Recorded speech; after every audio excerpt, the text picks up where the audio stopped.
ਦਾ ਪਹਿਲਾ ਪਾਰਟ ਲੈ ਕੇ ਅਸੀਂ ਹੋ ਗਏ ਜੀ ਹਾਜ਼ਰ ਇੱਥੇ ਟੋਰਾਂਟੋ ਸਟੂਡੀਓ ਤੋਂ। ਮੈਂ ਹਰਜੀਤ ਸਿੰਘ ਗਿੱਲ ਤੇ ਮੇਰੇ ਨਾਲ ਪ੍ਰੋਫੈਸਰ ਜਗੀਰ ਸਿੰਘ ਕਾਲੋਂ ਹਰ ਰੋਜ਼ ਦੀ ਤਰ੍ਹਾਂ ਤੁਹਾਡੇ ਨਾਲ ਕਰਾਂਗੇ ਅਸੀਂ ਕੁਝ ਖਬਰਾਂ ਦੇ ਉੱਤੇ ਚਰਚਾ, ਕੁਝ ਵਿਚਾਰ ਵਟਾਂਦਰਾ। ਔਰ ਕਾਫੀ ਸਾਰੀਆਂ ਖਬਰਾਂ ਵੀਕਐਂਡ ਤੋਂ ਬਾਅਦ ਜਿਹੜੀਆਂ ਉਹ ਆਪਾਂ ਨਹੀਂ ਸਾਂਝੀਆਂ ਕਰ ਸਕੇ ਸੀ ਵੀਕਐਂਡ 'ਤੇ, ਔਰ ਅੱਜ ਸੋਮਵਾਰ ਵੀਕਐਂਡ ਤੋਂ ਬਾਅਦ ਪਹਿਲਾ ਵਰਕਿੰਗ ਡੇ। ਸਾਰੇ ਜਣੇ ਆਪੋ ਆਪਣੇ ਕੰਮਾਂ 'ਤੇ ਤੁਸੀਂ ਪਹੁੰਚੇ ਹੋ, ਕੋਈ ਵਾਪਸ ਆ ਰਹੇ ਹੋ ਜਾਂ ਘਰ ਵੀ ਤੁਸੀਂ ਪ੍ਰੋਗਰਾਮ ਦੇ ਨਾਲ ਜੁੜੇ ਹੋ, ਤੁਹਾਡਾ ਸਭ ਦਾ ਅਸੀਂ ਸ਼ੁਕਰੀਆ ਅਦਾ ਕਰਦੇ ਹਾਂ। ਔਰ ਸਭ ਤੋਂ ਪਹਿਲਾਂ ਮੈਂ ਪ੍ਰੋਫੈਸਰ ਸਾਹਿਬ ਤੁਹਾਡਾ ਕਰਦਾ ਜੀ ਸਵਾਗਤ। ਬਹੁਤ ਮਿਹਰਬਾਨੀ ਜੀ ਪ੍ਰੋਫੈਸਰ ਸਾਹਿਬ, ਸਭ ਤੋਂ ਪਹਿਲਾਂ ਤਾਂ ਓਲੰਪਿਕ ਵੱਡਾ ਕੁੰਭ ਜਿਹੜਾ ਉਹ ਖਤਮ ਹੋ ਗਿਆ, ਕਲੋਜ਼ਿੰਗ ਸੈਰੇਮਨੀ ਸੀਗੀ ਸੰਡੇ, ਤੇ ਹੁਣ 4 ਸਾਲ ਬਾਅਦ ਯਾਨੀ ਕਿ ਐਰਕੀ ਤੇ 3 ਸਾਲ ਬਾਅਦ ਆਏਗਾ ਜਿਵੇਂ ਆਪਾਂ ਗੱਲ ਕਰਦੇ ਸੀਗੇ, ਤੇ 3 ਸਾਲ ਬਾਅਦ ਫਿਰ ਇਹ ਜਸ਼ਨ ਜਿਹੜੇ ਆ ਨਵੇਂ ਸਿਰੇ ਤੋਂ ਹੋਣੇ ਆ, ਜਿੱਥੇ ਪਲੇਅਰ ਜਿਹੜੇ ਨੇ ਉਹਨਾਂ ਦਾ ਅੱਜ ਤੋਂ ਹੀ ਅਭਿਆਸ ਸ਼ੁਰੂ ਹੋ ਗਿਆ ਹੋਏਗਾ ਕਿ ਅਗਲੀ ਵਾਰ ਅਸੀਂ ਆਪਣਾ ਟੀਚਾ ਪੂਰਾ ਕਰਨਾ ਹੈ। ਤੇ ਜਿਹੜੇ ਦਰਸ਼ਕ ਨੇ ਉਹਨਾਂ ਨੇ ਜਿਹੜਾ ਦਾ ਆਨੰਦ ਮਾਣਿਆ, ਔਰ ਜਿਸ ਤਰੀਕੇ ਨਾਲ ਐਰਕੀ ਭਾਰਤ ਦੀ ਵੀ ਕੁਝ ਹਾਜ਼ਰੀ ਲੱਗੀ ਔਰ ਬੜੀ ਖੁਸ਼ੀ ਮਨਾਈ ਗਈ।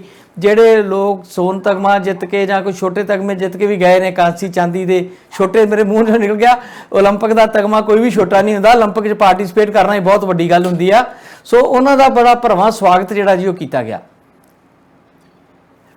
ਇਹ ਜਿਹੜੀਆਂ ਓਲੰਪਿਕਸ ਸੀਗੀਆਂ ਜੀ, ਇਹ ਵੇਖੋ ਪਹਿਲਾਂ ਤਾਂ ਇਹਨਾਂ ਬਾਰੇ ਬੜੀ ਅਨਸਰਟਨਟੀ ਸੀਗੀ, ਅਨਿਸ਼ਚਿਤਤਾ ਸੀਗੀ ਕਿ ਬਈ ਇਹ ਹੁੰਦੀਆਂ ਵੀ ਕਿ ਨਹੀਂ ਹੁੰਦੀਆਂ। 2020 ਦੇ ਵਿੱਚ ਤੇ ਹੋ ਨਾ ਸਕੀਆਂ, ਤੇ 2021 ਦਾ ਵੀ ਕੋਈ ਪੂਰਾ ਯਕੀਨ ਨਹੀਂ ਬਣਦਾ ਸੀਗਾ। ਪਰ ਇਹ ਇੰਡੀਅਨ ਓਲੰਪਿਕ ਜਿਹੜੀ ਹੈ ਐਸੋਸੀਏਸ਼ਨ, ਜਾਂ ਮਤਲਬ ਜਿਹੜੀ ਇੰਟਰਨੈਸ਼ਨਲ ਜਥੇਬੰਦੀ ਹੈਗੀ ਆ ਓਲੰਪਿਕਸ ਦੀ, ਤੇ ਨਾਲ ਦੀ ਨਾਲ ਜਿਹੜੀ ਜਾਪਾਨ ਸਰਕਾਰ ਆ ਉਹਨਾਂ ਦੀ ਵੀ ਮੈਂ ਕਹਿੰਦਾ ਵੀ ਬਹਾਦਰੀ ਆ ਕਿ ਜਿਹੜਾ ਉਹਨਾਂ ਨੇ 2021 ਦੇ ਵਿੱਚ ਵੀ ਕਰਾ ਲਿਆ। ਤੇ ਇਹਦੇ ਵਿੱਚ ਬੜੀਆਂ ਵਿਲੱਖਣ ਗੱਲਾਂ, ਬੜੀਆਂ ਨਵੀਆਂ ਗੱਲਾਂ ਜਿਹੜੀਆਂ ਉਹ ਵੇਖਣ ਨੂੰ ਮਿਲੀਆਂ। ਇੱਕ ਤਾਂ ਤੁਸੀਂ ਦੇਖੋ ਕਿ ਜਿਹੜਾ ਮੇਜ਼ਬਾਨ ਦੇਸ਼ ਹੁੰਦਾ ਉਹ ਆਮ ਤੌਰ ਦੇ ਉੱਤੇ ਉਹਦੀ ਟੈਲੀ ਜਿਹੜੀ ਆ ਸਭ ਤੋਂ ਉੱਪਰ ਚਲ ਜਾਂਦੀ ਆ। ਜਿਵੇਂ ਕਿ 2008 ਦੇ ਵਿੱਚ ਚੀਨ ਜਿਹੜਾ ਆ ਉਹ ਨੰਬਰ 1 ਆਇਆ ਸੀਗਾ, ਤੇ ਇੱਥੇ ਜਿਹੜਾ ਜਾਪਾਨ ਆ ਜਿਹੜਾ ਮੇਜ਼ਬਾਨ ਦੇਸ਼ ਹੈਗਾ ਉਹ ਤੀਜੇ ਨੰਬਰ 'ਤੇ ਆ। ਇਸ ਵੇਲੇ ਜਿਹੜੀ ਫਾਈਨਲ ਟੈਲੀ ਹੋਈ ਆ ਉਹਦੇ 'ਚ ਅਮਰੀਕਾ ਦੇ ਗੋਲਡ 39, ਸਿਲਵਰ 41 ਤੇ ਬ੍ਰੌਂਜ਼ 33 ਪਾ ਕੇ ਉਹਨਾਂ ਦੇ ਕੁੱਲ ਮੈਡਲ ਜਿਹੜੇ ਆ 113 ਆ। ਤੇ ਚੀਨ ਦੇ ਹੈਗੇ ਆ 38, 32 ਤੇ 18, ਕੁੱਲ ਇਹਨਾਂ ਦੇ ਹੈਗੇ ਆ 88। ਤੇ ਜਾਪਾਨ ਜਿਹੜਾ ਹੈ ਜੀ ਇਹਦੇ 27, 14, 17 ਤੇ 58। ਤੇ ਚੌਥੇ ਨੰਬਰ ਤੇ ਹੈਗਾ ਗ੍ਰੇਟ ਬ੍ਰਿਟਨ, ਜਿਨ੍ਹਾਂ ਦੇ 22, 21, 22 ਤੇ ਕੁੱਲ ਇਹਨਾਂ ਦੇ ਹੈਗੇ 65। ਕੈਨੇਡਾ ਜਿਹੜਾ ਜੀ ਇਹ 11ਵੇਂ ਨੰਬਰ ਤੇ ਆ। ਇਹ ਪਹਿਲਾਂ 14ਵੇਂ ਵਗੈਰਾ ਤੇ ਸੀਗਾ, ਹੌਲੀ ਹੌਲੀ ਉੱਪਰ ਆਇਆ, ਤੇ ਇਹਦੇ 7, 6, 11 ਤੇ ਟੋਟਲ ਇਹਦੇ 24 ਮੈਡਲ ਹੈਗੇ ਆ। ਤੇ ਭਾਰਤ ਜਿਹੜਾ ਜੀ ਇਹਦੇ ਵਿੱਚ ਇਹਨੇ ਪ੍ਰਾਪਤ ਕੀਤੇ ਹੈਗੇ ਆ 1, 2, 4, ਤੇ ਇਹਨਾਂ ਦੇ ਟੋਟਲ ਮੈਡਲ ਹੈਗੇ ਆ 7। ਭਾਰਤ ਦੀ ਪ੍ਰਾਪਤੀ ਵਿਸ਼ੇਸ਼ ਜਿਹੜੀ ਆ ਉਹ ਇਹ ਆ ਕਿ ਇੱਕ ਤਾਂ ਇਹ ਅਭਿਨਵ ਬਿੰਦਰਾ ਜਿਹੜਾ ਸੀਗਾ ਨਿਸ਼ਾਨੇਬਾਜ਼, ਉਹਦੇ 골ਡ ਤੋਂ ਬਾਅਦ ਜਿਹੜਾ 골ਡ ਆਇਆ ਨੀਰਜ ਚੋਪੜੇ ਨੇ ਲਿਆ ਜੈਵਲਿਨ ਥਰੋ ਦੇ ਵਿੱਚ, ਉਹ ਵੱਡੀ ਪ੍ਰਾਪਤੀ ਆ। ਔਰ ਖਾਸ ਕਰਕੇ ਇਹ ਗਿੱਲ ਸਾਹਿਬ ਐਥਲੈਟਿਕਸ ਦੇ ਵਿੱਚ ਸਾਡਾ ਇੰਡੀਆ ਦਾ ਪਹਿਲਾ ਮੈਡਲ ਆ। 1960 ਦੀਆਂ ਰੋਮ ਓਲੰਪਿਕਸ ਦੇ ਵਿੱਚ ਮਿਲਖਾ ਸਿੰਘ ਹੁਰੀ ਖੁੰਝ ਗਏ ਸੀਗੇ, ਭਾਵੇਂ ਕਿ ਰਿਕਾਰਡ ਉਹਨਾਂ ਨੇ ਤੋੜ ਦਿੱਤਾ ਸੀਗਾ ਪਿਛਲਾ, ਪਰ ਚੌਥੇ ਨੰਬਰ ਤੇ ਰਹਿਣ ਕਰਕੇ ਉਹ ਮੈਡਲ ਨਹੀਂ ਲੈ ਸਕੇ ਸੀਗੇ। ਸੋ ਐਥਲੈਟਿਕਸ ਦੇ ਵਿੱਚ ਜਿਹੜਾ ਭਾਰਤ ਦਾ ਪਹਿਲਾ ਮੈਡਲ ਨੀਰਜ ਚੋਪੜੇ ਨੇ ਲਿਆ, ਇਹਦੇ ਲਈ ਭਾਰਤ ਵੀ ਵਧਾਈ ਦਾ ਹੱਕਦਾਰ ਆ ਤੇ ਨੀਰਜ ਚੋਪੜਾ ਵੀ ਵਧਾਈ ਦਾ ਹੱਕਦਾਰ ਆ। ਤੇ ਨਾਲ ਦੀ ਨਾਲ ਇਹ ਹੋਇਆ ਕਿ ਸਾਡੇ ਜਿਹੜੇ ਕੁੱਲ ਮੈਡਲ ਸੀਗੇ ਉਹ 2012 ਦੀਆਂ ਓਲੰਪਿਕ ਲੰਡਨ ਓਲੰਪਿਕਸ ਦੇ ਵਿੱਚ 6 ਮੈਡਲ ਸੀਗੇ, ਤੇ ਐਤਕਾਂ ਉਹਨਾਂ ਦੇ ਵਿੱਚ ਵਾਧਾ ਹੋ ਕੇ 7 ਮੈਡਲ ਹੋ ਗਏ ਆ। ਇੱਦਾਂ ਸਮਝ ਲਓ ਵੀ ਭਾਰਤ ਦੇ ਇਹ ਰਿਕਾਰਡ ਮੈਡਲ ਹੋ ਗਏ ਆ, ਮਤਲਬ ਪਿਛਲੇ ਰਿਕਾਰਡ ਜਿਹੜੇ ਆ ਭਾਰਤ ਨੇ ਤੋੜ ਦਿੱਤੇ ਹੈਗੇ ਆ, 6 ਤੋਂ 7 ਹੋ ਗਏ ਆ। ਤੇ ਜਿੱਥੋਂ ਤੱਕ ਹੈ ਜੀ ਇਹਨਾਂ ਦੇ ਸਵਾਗਤ ਦਾ ਸਵਾਲ, ਉਹ ਜਿੱਦਾਂ ਸਵਾਗਤ ਹੋਣਾ ਚਾਹੀਦਾ ਓਲੰਪੀਅਨਸ ਦਾ, ਓਲੰਪੀਅਨਸ ਮੈਂ ਤਾਂ ਸ਼ਬਦ ਯੂਜ਼ ਕਰ ਰਿਹਾ ਹਾਂ ਕਿ ਉਹ ਸਾਰੇ ਭਾਵੇਂ ਮੈਡਲਿਸਟ ਨਹੀਂ ਹਨ, ਖਾਸ ਕਰਕੇ ਜਿਨ੍ਹਾਂ ਦੇ ਵਿੱਚ ਆਪਣੀ ਕੁੜੀਆਂ ਦੀ ਹਾਕੀ ਦੀ ਟੀਮ ਹੈਗੀ ਆ, ਤੇ ਉਹਨਾਂ ਦਾ ਸਵਾਗਤ ਜੀ ਬਹੁਤ ਜੋਸ਼ੋ ਖਰੋਸ਼ ਨਾਲ ਹੋਇਆ 에ਅਰਪੋਰਟ ਤੇ ਵੀ। ਤੇ ਜਿਹੜਾ ਅਸ਼ੋਕ ਹੋਟਲ ਹੈਗਾ ਉਹਦੇ ਵਿੱਚ ਵੀ ਜਿਹੜਾ ਫੰਕਸ਼ਨ ਕੀਤਾ ਗਿਆ, ਉਹਦੇ ਵਿੱਚ ਜਿਹੜੇ ਖੇਡ ਮੰਤਰੀ ਆ ਉਹ ਹਾਜ਼ਰ ਸੀਗੇ, ਜਿਹੜੇ ਮਿਨਿਸਟਰ ਆਫ ਸਟੇਟ ਹੈਗੇ ਆ ਖੇਡਾਂ ਦੇ ਉਹ ਵੀ ਹਾਜ਼ਰ ਸੀਗੇ, ਤੇ ਇੱਕ ਆਪਣੇ ਹੋਰ ਮੰਤਰੀ ਜਿਹੜੇ ਆ ਉਹ ਵੀ ਹਾਜ਼ਰ ਸੀਗੇ। ਨਾਲ ਦੀ ਨਾਲ ਜਿਹੜੇ ਆਪਣੀਆਂ ਟੀਮਾਂ ਸੀਗੀਆਂ, ਟੀਮਾਂ ਦੇ ਜਿਹੜੇ ਕੋਚ ਸੀਗੇ, ਸਾਰੇ ਦੇ ਸਾਰੇ ਤਾਂ ਨਹੀਂ ਆ ਸਕੇ। ਤੇ ਜਿਹੜਾ ਬੜਾ ਵੱਡਾ ਇੱਕ ਖਿੱਚ ਦਾ ਕੇਂਦਰ ਸੀਗਾ ਜੀ, ਮੈਂ ਦੇਖਿਆ ਬਹੁਤ ਉਹਨਾਂ ਨੂੰ ਮਾਣ ਤਾਣ ਦਿੱਤਾ ਗਿਆ, ਉਹਨਾਂ ਨੂੰ ਗੱਲ ਕਰਨ ਦਾ ਵੀ ਮੌਕਾ ਦਿੱਤਾ ਗਿਆ, ਉਹਨਾਂ ਨਾਲ ਗੱਲਾਂ ਬਾਤਾਂ ਵੀ ਜਿਹੜੀਆਂ ਉਹ ਕੀਤੀਆਂ ਗਈਆਂ। ਤੇ ਮੈਂ ਮਹਿਸੂਸ ਕਰਦਾ ਕਿ ਜਿਹੜਾ ਉਹਨਾਂ ਦਾ ਸਵਾਗਤ ਹੋਇਆ ਉਹ ਜਿਸ ਤਰ੍ਹਾਂ ਸਵਾਗਤ ਹੋਣਾ ਚਾਹੀਦਾ, ਮੈਂ ਉਹਨੂੰ ਠੀਕ ਸਮਝਦਾ। ਬਹੁਤ ਵਧੀਆ ਸਵਾਗਤ ਹੋਇਆ, ਔਰ ਇਹ ਇੱਕ ਬੜੀ ਚੰਗੀ ਪਿਰਤ ਹੈਗੀ ਆ। ਤੇ ਜਿਹੜਾ ਸੀਗਾ ਜੀ ਕਲੋਜ਼ਿੰਗ ਸੈਰੇਮਨੀ ਸੀਗੀ ਜਾਪਾਨ ਦੇ ਵਿੱਚ, ਭਾਵੇਂ ਕਿ ਉੱਥੇ ਦਰਸ਼ਕ ਜਿਹੜੇ ਹੈਗੇ ਆ ਸਟੇਡੀਅਮ ਦੇ ਵਿੱਚ, ਉਹਨਾਂ ਦੀ ਤਾਂ ਤੁਹਾਨੂੰ ਪਤਾ ਹੀ ਆ ਵੀ ਕੋਵਿਡ ਕਰਕੇ ਹਾਜ਼ਰੀ ਨਹੀਂ ਉਨੀ ਹੋ ਸਕਦੀ ਸੀਗੀ, ਪਰ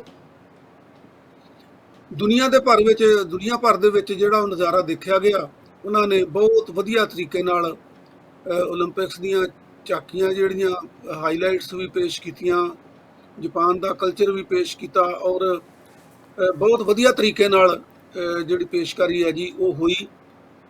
ਕਿਸੇ ਦੇਸ਼ ਦਾ ਦੂਜੇ ਦੇਸ਼ ਨਾਲ ਜਾਂ ਓਲੰਪਿਕਸ ਦੇ ਕਿਸੇ ਐਡੀਸ਼ਨ ਦਾ ਦੂਜੇ ਐਡੀਸ਼ਨ ਨਾਲ ਮੁਕਾਬਲਾ ਤੇ ਨਹੀਂ ਕੀਤਾ ਜਾ ਸਕਦਾ, ਪਰ ਫਿਰ ਵੀ ਨਾ ਚਾਹੁੰਦਿਆਂ ਵੀ ਹੋ ਜਾਂਦਾ ਆ। ਜਿਹੜੀਆਂ 2008 ਦੇ ਵਿੱਚ ਬੀਜਿੰਗ ਓਲੰਪਿਕਸ ਸੀਗੀਆਂ, ਉਹਨਾਂ ਦੇ ਵਿੱਚ ਉਹਨਾਂ ਨੇ ਜਿਹੜੀ ਓਪਨਿੰਗ ਸੈਰੇਮਨੀ ਵੀ ਸੀਗੀ ਔਰ ਕਲੋਜ਼ਿੰਗ ਸੈਰੇਮਨੀ ਵੀ ਸੀਗੀ, ਉਹ ਬੜੇ ਖੂਬਸੂਰਤ ਢੰਗ ਨਾਲ, ਬੜੇ ਸੋਹਣੇ ਢੰਗ ਨਾਲ ਪੇਸ਼ ਕੀਤੀ ਸੀਗੀ। ਔਰ ਅਜੇ ਤੱਕ ਵੀ, ਭਾਵੇਂ ਕਿ ਉਸ ਤੋਂ ਬਾਅਦ ਲੰਡਨ ਓਲੰਪਿਕਸ ਵੀ ਲੰਘ ਗਈਆਂ, ਰੀਓ ਓਲੰਪਿਕਸ ਵੀ ਲੰਘ ਗਈਆਂ, ਪਰ ਉਹਨਾਂ ਦੀਆਂ ਯਾਦਾਂ ਜਿਹੜੀਆਂ ਦਰਸ਼ਕਾਂ ਦੇ ਮਨਾਂ ਦੇ ਵਿੱਚ ਅਜੇ ਵੀ ਤਾਜ਼ਾ ਨੇ। ਪਰ ਮੈਂ ਮਹਿਸੂਸ ਕਰਦਾ ਬਈ ਉਸ ਵੇਲੇ 2008 ਦੇ ਵਿੱਚ ਜਿਹੜੀ ਸਥਿਤੀ ਆ ਉਹ ਕਿਉਂਕਿ ਆਮ ਵਰਗੀ ਸੀਗੀ, ਤੇ ਜਿਹੜੀ ਹੁਣ 2021 ਦੇ ਵਿੱਚ 2020 ਵਾਲੀਆਂ ਓਲੰਪਿਕਸ ਹੋਈਆਂ ਆ, ਇਹਨਾਂ ਦੇ ਵਿੱਚ ਸਥਿਤੀ ਜਿਹੜੀ ਆ ਉਹ ਸੰਕਟ ਕਾਲ ਵਾਲੀ ਸੀਗੀ। ਜਿਵੇਂ ਮੈਂ ਪਹਿਲਾਂ ਦੱਸਿਆ ਵੀ ਕੋਈ ਬੜੀ ਉਹਦੇ 'ਚ ਅਨਿਸ਼ਚਿਤਤਾ ਸੀਗੀ, ਪਰ ਇਹਦੇ ਬਾਵਜੂਦ ਵੀ ਜਾਪਾਨ ਨੇ ਬਹੁਤ ਕੋਸ਼ਿਸ਼ ਕਰਕੇ ਤੇ ਇਸ ਮੁਬਾਰਕ ਮੌਕੇ ਨੂੰ ਬੜੇ ਵਧੀਆ ਤਰੀਕੇ ਨਾਲ ਇਹਨਾਂ ਨੇ ਉਹਦਾ ਜਿਹੜਾ ਜੀ ਮਤਲਬ ਕਲੋਜ਼ਿੰਗ ਸੈਰੇਮਨੀ ਕੀਤੀ। ਔਰ ਹੁਣ ਦੁਨੀਆ ਭਰ ਦੇ ਜਿਹੜੇ ਦਰਸ਼ਕ ਨੇ, ਖਿਡਾਰੀ ਨੇ, ਕੋਚ ਨੇ, ਉਹਨਾਂ ਦੀਆਂ ਨਜ਼ਰਾਂ ਜਿਹੜੀਆਂ ਉਹ ਅੱਜ ਤੋਂ 3 ਸਾਲ ਬਾਅਦ 2024 ਦੇ ਵਿੱਚ ਫਰਾਂਸ ਦੇ ਵਿੱਚ ਇਹ ਖੇਡਾਂ ਜਿਹੜੀਆਂ ਉਹ ਹੋਣਗੀਆਂ ਜੀ। ਤੇ ਹੁਣ ਤੋਂ ਹੀ ਉਹਦਾ ਜਿਹੜਾ ਹੈ ਜੀ ਇਹਨਾਂ ਖੇਡਾਂ ਦਾ, ਇਹਨਾਂ ਤਗਮਿਆਂ ਦਾ ਜਿਹੜਾ ਆਨੰਦ ਹੈ, ਇਹਦੇ ਵਿੱਚ ਹੋਰ ਵਾਧਾ ਕਰਨ ਲਈ ਵੱਖਰੇ ਵੱਖਰੇ ਦੇਸ਼ਾਂ ਦੇ ਖਿਡਾਰੀ, ਕੋਚ, ਖੇਡ ਪ੍ਰਬੰਧਕ ਸਾਰੇ ਇਸ ਗੱਲ ਵਿੱਚ ਲੱਗ ਗਏ ਨੇ। ਔਰ ਨਜ਼ਰਾਂ ਸਾਰੀਆਂ ਜਿਹੜੀਆਂ ਜੀ ਉਹ 2024 ਦੇ ਵਿੱਚ ਫਰਾਂਸ ਵਾਲੇ ਪਾਸੇ ਲੱਗ ਗਈਆਂ। ਬਿਲਕੁਲ, ਤੁਸੀਂ ਵੇਰਵੇ ਨਾਲ ਸਾਰੀ ਗੱਲ ਦੱਸ ਦਿੱਤੀ ਕਾਣੋ ਸਾਹਿਬ, ਪਰ ਇੱਕ ਗੱਲ ਇਹ ਹੈ ਕਿ ਜਿਹੜਾ ਬੀਜਿੰਗ ਵਾਲੀਆਂ ਖੇਡਾਂ ਦੀ ਜਦੋਂ ਗੱਲ ਕਰਦੇ ਹਾਂ, ਉਹ ਇੱਕ ਮੌਕਾ ਸੀਗਾ ਕਿ ਚਾਈਨਾ ਨੇ ਆਪਣੀ ਹਸਤੀ ਦਾ ਵਿਖਾਲਾ ਵੀ ਕਰਨਾ ਸੀਗਾ ਕਿ ਦੁਨੀਆ ਦੀ ਅਗਲੀ ਸੁਪਰ ਪਾਵਰ ਬਣਨ ਵੱਲ ਮੈਂ ਵੱਧ ਰਿਹਾ। ਕਿਹਾ ਜਾਂਦਾ ਹੈ ਕਿ ਜਿਹੜਾ ਮੁਲਕ ਖੇਡਾਂ 'ਚ ਵੀ ਅੱਗੇ ਆ, ਮਤਲਬ ਸੁਪਰ ਪਾਵਰ ਬਣਨਾ ਹੀ ਹੋਇਆ ਜਿਹੜਾ ਹਰ ਫੀਲਡ 'ਚ ਦੂਜਿਆਂ ਨੂੰ ਕੱਟ ਕੇ ਅੱਗੇ ਨਿਕਲੇਗਾ। ਇੱਕ ਕਾਰਨ ਇਹ ਵੀ ਸੀਗਾ। ਦੂਸਰਾ ਕਾਰਨ ਹੁਣ ਇਹ ਸੀ, ਕੋਵਿਡ ਵਾਲੀ ਪ੍ਰੋਬਲਮ ਵੀ ਸੀ ਕਿ ਸ਼ਾਇਦ ਉਸ ਪੱਧਰ ਤੇ ਨਹੀਂ, ਪਰ ਜਿਹੜੀ ਜਾਪਾਨ ਨੇ ਹਿੰਮਤ ਕੀਤੀ ਆ, ਬਹੁਤ ਜ਼ਿਆਦਾ ਪੈਸਾ ਖਰਚਿਆ ਜਾਂਦਾ ਆਪਾਂ ਨੂੰ ਪਤਾ ਓਲੰਪਿਕ ਤੇ ਦਰਸ਼ਕਾਂ ਦੀ ਗੈਰ ਹਾਜ਼ਰੀ ਵਿੱਚ ਉਸ ਤਰ੍ਹਾਂ ਉਹਨਾਂ ਦਾ ਟੂਰਿਜ਼ਮ ਡਿਵੈਲਪ ਹੋਣਾ ਸੀ ਔਰ ਉਹਨਾਂ ਨੂੰ ਬਹੁਤ ਸਾਰੀਆਂ ਟਿਕਟਾਂ ਵੇਚ ਕੇ ਪੈਸਾ ਮਿਲਣਾ ਸੀ, ਤੇ ਕਿਤੇ ਨਾ ਕਿਤੇ ਉਹਨਾਂ ਨੇ ਉਹ ਮਤਲਬ ਘਾਟੇ ਬੰਦਾ ਸੌਦਾ ਕਰਕੇ ਵੀ ਜਿਸ ਬਾਖੂਬੀ ਇਹ ਸਾਰਾ ਕੁਝ ਕੀਤਾ, ਇਹ ਐਪਰੀਸ਼ੀਏਟ ਕਰਨਾ ਬਣਦਾ ਜੀ ਉਹਨਾਂ ਦਾ। ਇਹ ਬਿਲਕੁਲ ਜੀ ਉਹ ਵਧਾਈ ਦੇ ਪਾਤਰ ਆ ਜੀ। ਅਸੀਂ ਤੇ ਪਹਿਲਾਂ ਹੀ ਉਹਨਾਂ ਨੂੰ ਵਧਾਈ ਦਿੰਦੇ ਆ, ਬੜੀ ਹਿੰਮਤ ਆ ਉਹਨਾਂ ਦੀ। ਜਿਹੜੀ ਤੁਸੀਂ ਗੱਲ ਕੀਤੀ ਆ ਨਾ ਜੀ, ਬੀਜਿੰਗ ਖੇਡਾਂ ਦੇ ਨਾਲ ਚੀਨ ਦੇ ਸੁਪਰ ਪਾਵਰ ਬਣਨ ਦੀ, ਤੁਸੀਂ ਇਹ ਦੱਸ ਰਹੇ ਆ ਨਾ ਬਈ ਜਿਹਦੀਆਂ ਖੇਡਾਂ ਤਗੜੀਆਂ ਉਹ ਸੁਪਰ ਪਾਵਰ ਆ। ਦੂਜੇ ਸ਼ਬਦਾਂ 'ਚ ਇਹ ਕਹਿ ਲਓ ਕਿ ਜਿਹਦੀ ਇਕਨੋਮੀ ਤਗੜੀ ਆ ਨਾ, ਹਾਂ ਉਹੀ ਖੇਡਾਂ ਦੇ ਵਿੱਚ ਸੁਪਰ ਪਾਵਰ ਬਣ ਸਕਦਾ ਆ। ਔਰ ਖੇਡਾਂ ਜਿਹੜੀਆਂ ਆ ਇਹ ਇਸ ਗੱਲ ਦਾ ਪ੍ਰਤੀਕ ਹੁੰਦੀਆਂ ਆ। ਜਿੱਥੇ ਇਹ ਦੋਸਤੀ ਦਾ ਪ੍ਰਤੀਕ ਆ, ਪਿਆਰ ਦਾ, ਮੁਹੱਬਤ ਦਾ ਪ੍ਰਤੀਕ ਆ, ਉੱਥੇ ਇਸ ਗੱਲ ਦਾ ਵੀ ਪ੍ਰਤੀਕ ਆ ਭਈ ਜਿਹੜਾ ਖੇਡਾਂ ਦੇ ਖੇਤਰ ਦੇ ਵਿੱਚ ਜਿਹੜਾ ਦੇਸ਼ ਅੱਗੇ ਆ, ਜਾਂ ਉਹੀ ਦੇਸ਼ ਅੱਗੇ ਜਾ ਸਕਦਾ ਆ ਜਿਹਦੀ ਅੰਦਰੂਨੀ ਇਕਨੋਮੀ ਠੀਕ ਆ, ਜਿਹਦਾ ਅੰਦਰੂਨੀ ਪ੍ਰਬੰਧ ਠੀਕ ਆ, ਜਿਹਦੇ ਵਿੱਚ ਕਰਪਸ਼ਨ ਫ੍ਰੀ ਸੁਸਾਇਟੀ ਹੈਗੀ ਆ, ਜਿਹਦੇ ਵਿੱਚ ਡੈਮੋਕ੍ਰੇਟਿਕ ਸੁਸਾਇਟੀ ਹੈਗੀ ਆ। ਔਰ ਜਿੰਨਾ ਚਿਰ ਰੂਸ ਆਪਣੇ ਤਾਕਤ ਦੇ ਵਿੱਚ ਰਿਹਾ ਹੈਗਾ, ਉਹਨਾਂ ਚਿਰ ਤੁਹਾਨੂੰ ਪਤਾ ਹੈ ਵੀ ਨਾ ਕੇਵਲ ਅਮਰੀਕਾ ਦਾ ਤੇ ਰੂਸ ਦਾ ਹੀ ਮੁਕਾਬਲਾ ਹੁੰਦਾ ਸੀਗਾ ਮੈਡਲਸ ਦੇ ਵਿੱਚ, ਬਲਕਿ ਜਿਹੜਾ ਵੈਸਟਰਨ ਬਲਾਕ ਆ ਔਰ ਜਿਹੜਾ ਸੋਸ਼ਲਿਸਟ ਬਲਾਕ ਸੀਗਾ, ਇਹ ਆਪਸ ਦੇ ਵਿੱਚ ਇਹਨਾਂ ਦਾ ਮੁਕਾਬਲਾ ਹੁੰਦਾ ਸੀਗਾ। ਔਰ ਰੂਸ ਬਹੁਤ ਵਾਰੀ ਜਿਹੜਾ ਉਹ ਅੱਗੇ ਨਿਕਲ ਜਾਂਦਾ ਸੀਗਾ, ਅਮਰੀਕਾ ਬਹੁਤ ਕੋਸ਼ਿਸ਼ ਕਰਦਾ ਸੀਗਾ, ਯਾਨੀ ਨੇੜੇ ਨੇੜੇ ਇਹਨਾਂ ਦਾ ਜਿਹੜਾ ਮੁਕਾਬਲਾ ਉਹ ਰਹਿੰਦਾ ਸੀਗਾ। ਤੇ ਜਿਹੜਾ GDR ਸੀਗਾ, ਜਰਮਨ ਡੈਮੋਕ੍ਰੈਟਿਕ ਰਿਪਬਲਿਕ, GDR ਜਿਹਨੂੰ ਕਹਿੰਦੇ ਸੀਗੇ, ਹੁਣ ਤਾਂ ਜਰਮਨ ਇਕੱਠਾ ਹੋ ਗਿਆ, ਉਹ ਵੀ ਖੇਡਾਂ ਦੇ ਵਿੱਚ ਬੜਾ ਅੱਗੇ ਸੀਗਾ। ਔਰ ਹੁਣ ਪਿਛਲੇ ਸਾਲਾਂ ਦੇ ਵਿੱਚ ਜਿੱਦਾਂ ਆਪਾਂ ਗੱਲ ਕੀਤੀ ਸੀਗੀ ਕਿ ਦੋ ਨੇਸ਼ਨਸ ਜਿਹੜੀਆਂ ਹੈਗੀਆਂ, ਦੋ ਦੇਸ਼ ਜਿਹੜੇ ਆ, ਉਹਨਾਂ ਨੇ ਬੜੀ ਪ੍ਰਭਾਵਸ਼ਾਲੀ ਢੰਗ ਨਾਲ ਆਪਣੀ ਤਰੱਕੀ ਕੀਤੀ ਆ, ਜਿਨ੍ਹਾਂ ਦੇ ਵਿੱਚ ਸਾਡਾ ਜਿਹੜੀ ਕਰਮ ਭੂਮੀ ਆ ਕੈਨੇਡਾ ਔਰ ਆਸਟ੍ਰੇਲੀਆ, ਇਹ ਦੋ ਜਿਹੜੇ ਦੇਸ਼ ਹੈਗੇ ਆ ਨਾ, ਇਹ ਕਾਫੀ ਥੱਲਿਓਂ ਉੱਠ ਕੇ ਉੱਪਰ ਆਏ ਹੈਗੇ ਆ। ਔਰ ਇਹਦੇ 'ਚ ਕੋਈ ਸ਼ੱਕ ਨਹੀਂ ਕਿ ਖੇਡਾਂ ਜਿਹੜੀਆਂ ਆ ਉਹ ਜਿੱਥੇ ਮਨੋਰੰਜਨ ਵੀ ਕਰਦੀਆਂ ਆ, ਮੁਕਾਬਲੇਬਾਜ਼ੀ ਦਾ ਵੀ ਗੁਰ ਸਿਖਾਉਂਦੀਆਂ ਆ, ਨਾਲ ਦੀ ਨਾਲ ਉਸ ਸੰਬੰਧਿਤ ਦੇਸ਼ ਦੇ ਵਿੱਚ ਲੋਕਾਂ ਦੀ ਆਰਥਿਕ ਹਾਲਤ ਕੀ ਆ, ਉਸ ਦੇਸ਼ ਦੀ ਆਰਥਿਕ ਹਾਲਤ ਕੀ ਆ, ਉਸ ਦੇਸ਼ ਦਾ ਪ੍ਰਬੰਧ ਕਿੱਦਾਂ ਦਾ ਆ, ਉਹ ਵੀ ਜਿਹੜਾ ਜੀ ਉਹ ਰਿਫਲੈਕਟ ਹੁੰਦਾ ਹੈਗਾ ਇਹਨਾਂ ਖੇਡਾਂ ਦੇ ਵਿੱਚ। ਜੀ ਗਿੱਲ ਸਾਹਿਬ। ਬਿਲਕੁਲ ਕਾਲੂ ਸਾਹਿਬ। ਔਰ ਇੱਕ ਹੋਰ ਗੱਲ ਤੁਹਾਡੇ ਨਾਲ ਜਿਹੜੀ ਕਰਨੀ ਬਣਦੀ ਆ, ਭਾਰਤ ਵਿੱਚ ਜਿੱਥੇ ਜਿਹੜੇ ਖੇਡ ਕਰਕੇ ਗਏ ਨੇ, ਇੱਥੋਂ 올림픽 ਤੋਂ ਖੇਡ ਕੇ ਗਏ ਨੇ ਪਲੇਅਰ, ਉਹਨਾਂ ਦਾ ਜਿਵੇਂ ਸਵਾਗਤ ਹੋ ਰਿਹਾ, ਆਪਾਂ ਉਹ ਗੱਲ ਕਰ ਲਈ ਆ। ਉੱਥੇ ਇੱਕ ਗੱਲ ਜ਼ਰੂਰ ਆਪਾਂ ਨੋਟ ਕਰਨ ਵਾਲੀ ਆ ਕਿ ਭਾਰਤ ਵਿੱਚ ਕੋਈ ਵੀ ਐਸੀ ਚੀਜ਼ ਨਹੀਂ ਹੁੰਦੀ, ਕੋਈ ਵੀ ਐਸਾ ਈਵੈਂਟ ਨਹੀਂ ਹੁੰਦਾ ਜਿਹਨੂੰ ਸਿਆਸੀ ਰੰਗ ਨਹੀਂ ਚੜ੍ਹਦਾ। ਜਿਸ ਤਰੀਕੇ ਨਾਲ ਪਿਛਲੇ ਕੁਝ ਦਿਨਾਂ ਤੋਂ ਜਿਹੜਾ IT ਸੈੱਲ ਹੈ BJP ਦਾ, ਉਹਨਾਂ ਦਾ ਪ੍ਰਚਾਰ ਹੋ ਰਿਹਾ ਹੈ ਕਿ ਜਿਵੇਂ ਪਹਿਲਾਂ ਕਹਿੰਦੇ ਸੀ ਕਿ ਮੋਦੀ ਹੈ ਤੇ ਮੁਮਕਿਨ ਹੈ, ਹੁਣ ਮੋਦੀ ਸਾਹਿਬ ਦੇ ਸੋਲੇ ਸਾਰੇ ਹੀ ਚੈਨਲ ਗਾ ਰਹੇ ਨੇ ਕਿ ਮੋਦੀ ਸਾਹਿਬ ਦੀ ਜਿਹੜੀ ਆ ਉਹ ਦੂਰਦ੍ਰਿਸ਼ਟੀ ਕਰਕੇ ਹੀ ਭਾਰਤ 올림픽 ਜਿੱਤ ਸਕਿਆ। ਇੱਕ ਚੈਨਲ ਨੇ ਤੇ ਇੱਥੋਂ ਤੱਕ ਕਹਿ ਦਿੱਤਾ ਕਿ ਜਿਹੜਾ ਚੋਪੜਾ ਜੈਵਲਿਨ ਥਰੋ ਵਾਲਾ ਲੜਕਾ ਆ, ਉਹਨੂੰ ਨੇਜਾ ਸੁੱਟਣ ਤੋਂ ਪਹਿਲਾਂ ਮੋਦੀ ਨੇ ਦਿੱਤਾ ਸੀ 골ਡ ਮੈਡਲ ਦਾ ਗੁਰਮੰਤਰ। ਤੇ ਨਾਲ ਦੀ ਨਾਲ ਹੁਣ ਚੈਨਲ ਇਹ ਵੀ ਕਹਿ ਰਹੇ ਨੇ, ਭਾਰਤੀ ਮੀਡੀਆ, ਕਿ ਮੋਦੀ ਸਾਹਿਬ ਨੇ ਪਿਛਲੇ ਪਾਵਰ 'ਚ ਆਉਣ ਤੋਂ ਬਾਅਦ ਇੱਕ ਸਕੀਮ ਬਣਾਈ ਸੀ ਕਿ ਫੌਜ ਦੇ ਵਿੱਚ ਅਟਰੈਕਟ ਕਰਕੇ ਜਿਹੜੇ ਸਪੋਰਟਸਮੈਨ ਉਹਨਾਂ ਨੂੰ ਲਿਆ ਜਾਵੇ ਤਾਂ ਕਿ ਉੱਥੇ ਇੱਕ ਅਨੁਸ਼ਾਸਨਬੱਧ ਤਰੀਕੇ ਨਾਲ ਉਹਨਾਂ ਦੀ ਪ੍ਰੈਕਟਿਸ ਹੋ ਸਕੇ, ਉਹਨਾਂ ਦੀ ਖੁਰਾਕ ਦਾ ਧਿਆਨ ਰੱਖਿਆ ਜਾ ਸਕੇ ਜਾਂ ਇਸ ਤਰ੍ਹਾਂ ਹੋਵੇ। ਪਰ ਭੁੱਲ ਜਾਂਦੇ ਨੇ ਕਿ ਫੌਜ ਦੇ ਪਹਿਲਾਂ ਵੀ ਬਹੁਤ ਸਾਰੇ ਜਿਹੜੇ ਲੋਕ ਨੇ ਉਹਨਾਂ ਨੇ ਮੱਲਾਂ ਮਾਰੀਆਂ ਨੇ ਸਪੋਰਟਸ ਦੇ ਖੇਤਰ 'ਚ। ਮੋਦੀ ਸਾਹਿਬ ਦਾ ਯੋਗਦਾਨ ਜਿਵੇਂ ਦੱਸਿਆ ਜਾ ਰਿਹਾ ਸ਼ਾਇਦ ਉਸ ਤਰ੍ਹਾਂ ਦਾ ਨਹੀਂ ਜਿੱਦਾਂ ਉਹਨੂੰ ਪੇਸ਼ ਕੀਤਾ ਜਾ ਰਿਹਾ। ਔਰ ਦੂਜੇ ਪਾਸੇ ਜੋ ਰਾਹੁਲ ਗਾਂਧੀ ਰਾਂ ਨੇ ਕਿਹਾ ਹੈ ਕਿ ਉਹਨਾਂ ਨੂੰ ਜਿਹੜੇ ਪਲੇਅਰ ਆਏ ਨੇ ਉਹਨਾਂ ਦਾ ਤੁਸੀਂ ਸਵਾਗਤ ਕਰੋ, ਬੜੀ ਚੰਗੀ ਗੱਲ ਹੈ, ਪਰ ਉਹਨਾਂ ਨੂੰ ਵਧਾਈਆਂ ਦਿਓ ਵੀ ਚੰਗੀ ਗੱਲ ਹੈ, ਪਰ ਉਹਨਾਂ ਦਾ ਹੱਕ ਵੀ ਉਹਨਾਂ ਨੂੰ ਦਿਓ। ਜਿੰਨੀ ਉਹ ਮਿਹਨਤ ਕਰਕੇ ਗਏ ਆਪਣੇ ਬਲਬੂਤੇ ਉਹ ਜੋ ਕਰਕੇ ਆਇਆ, ਉਹਨਾਂ ਦਾ ਬਣਦਾ ਹੱਕ ਵੀ ਉਹਨਾਂ ਨੂੰ ਮਿਲਣਾ ਚਾਹੀਦਾ।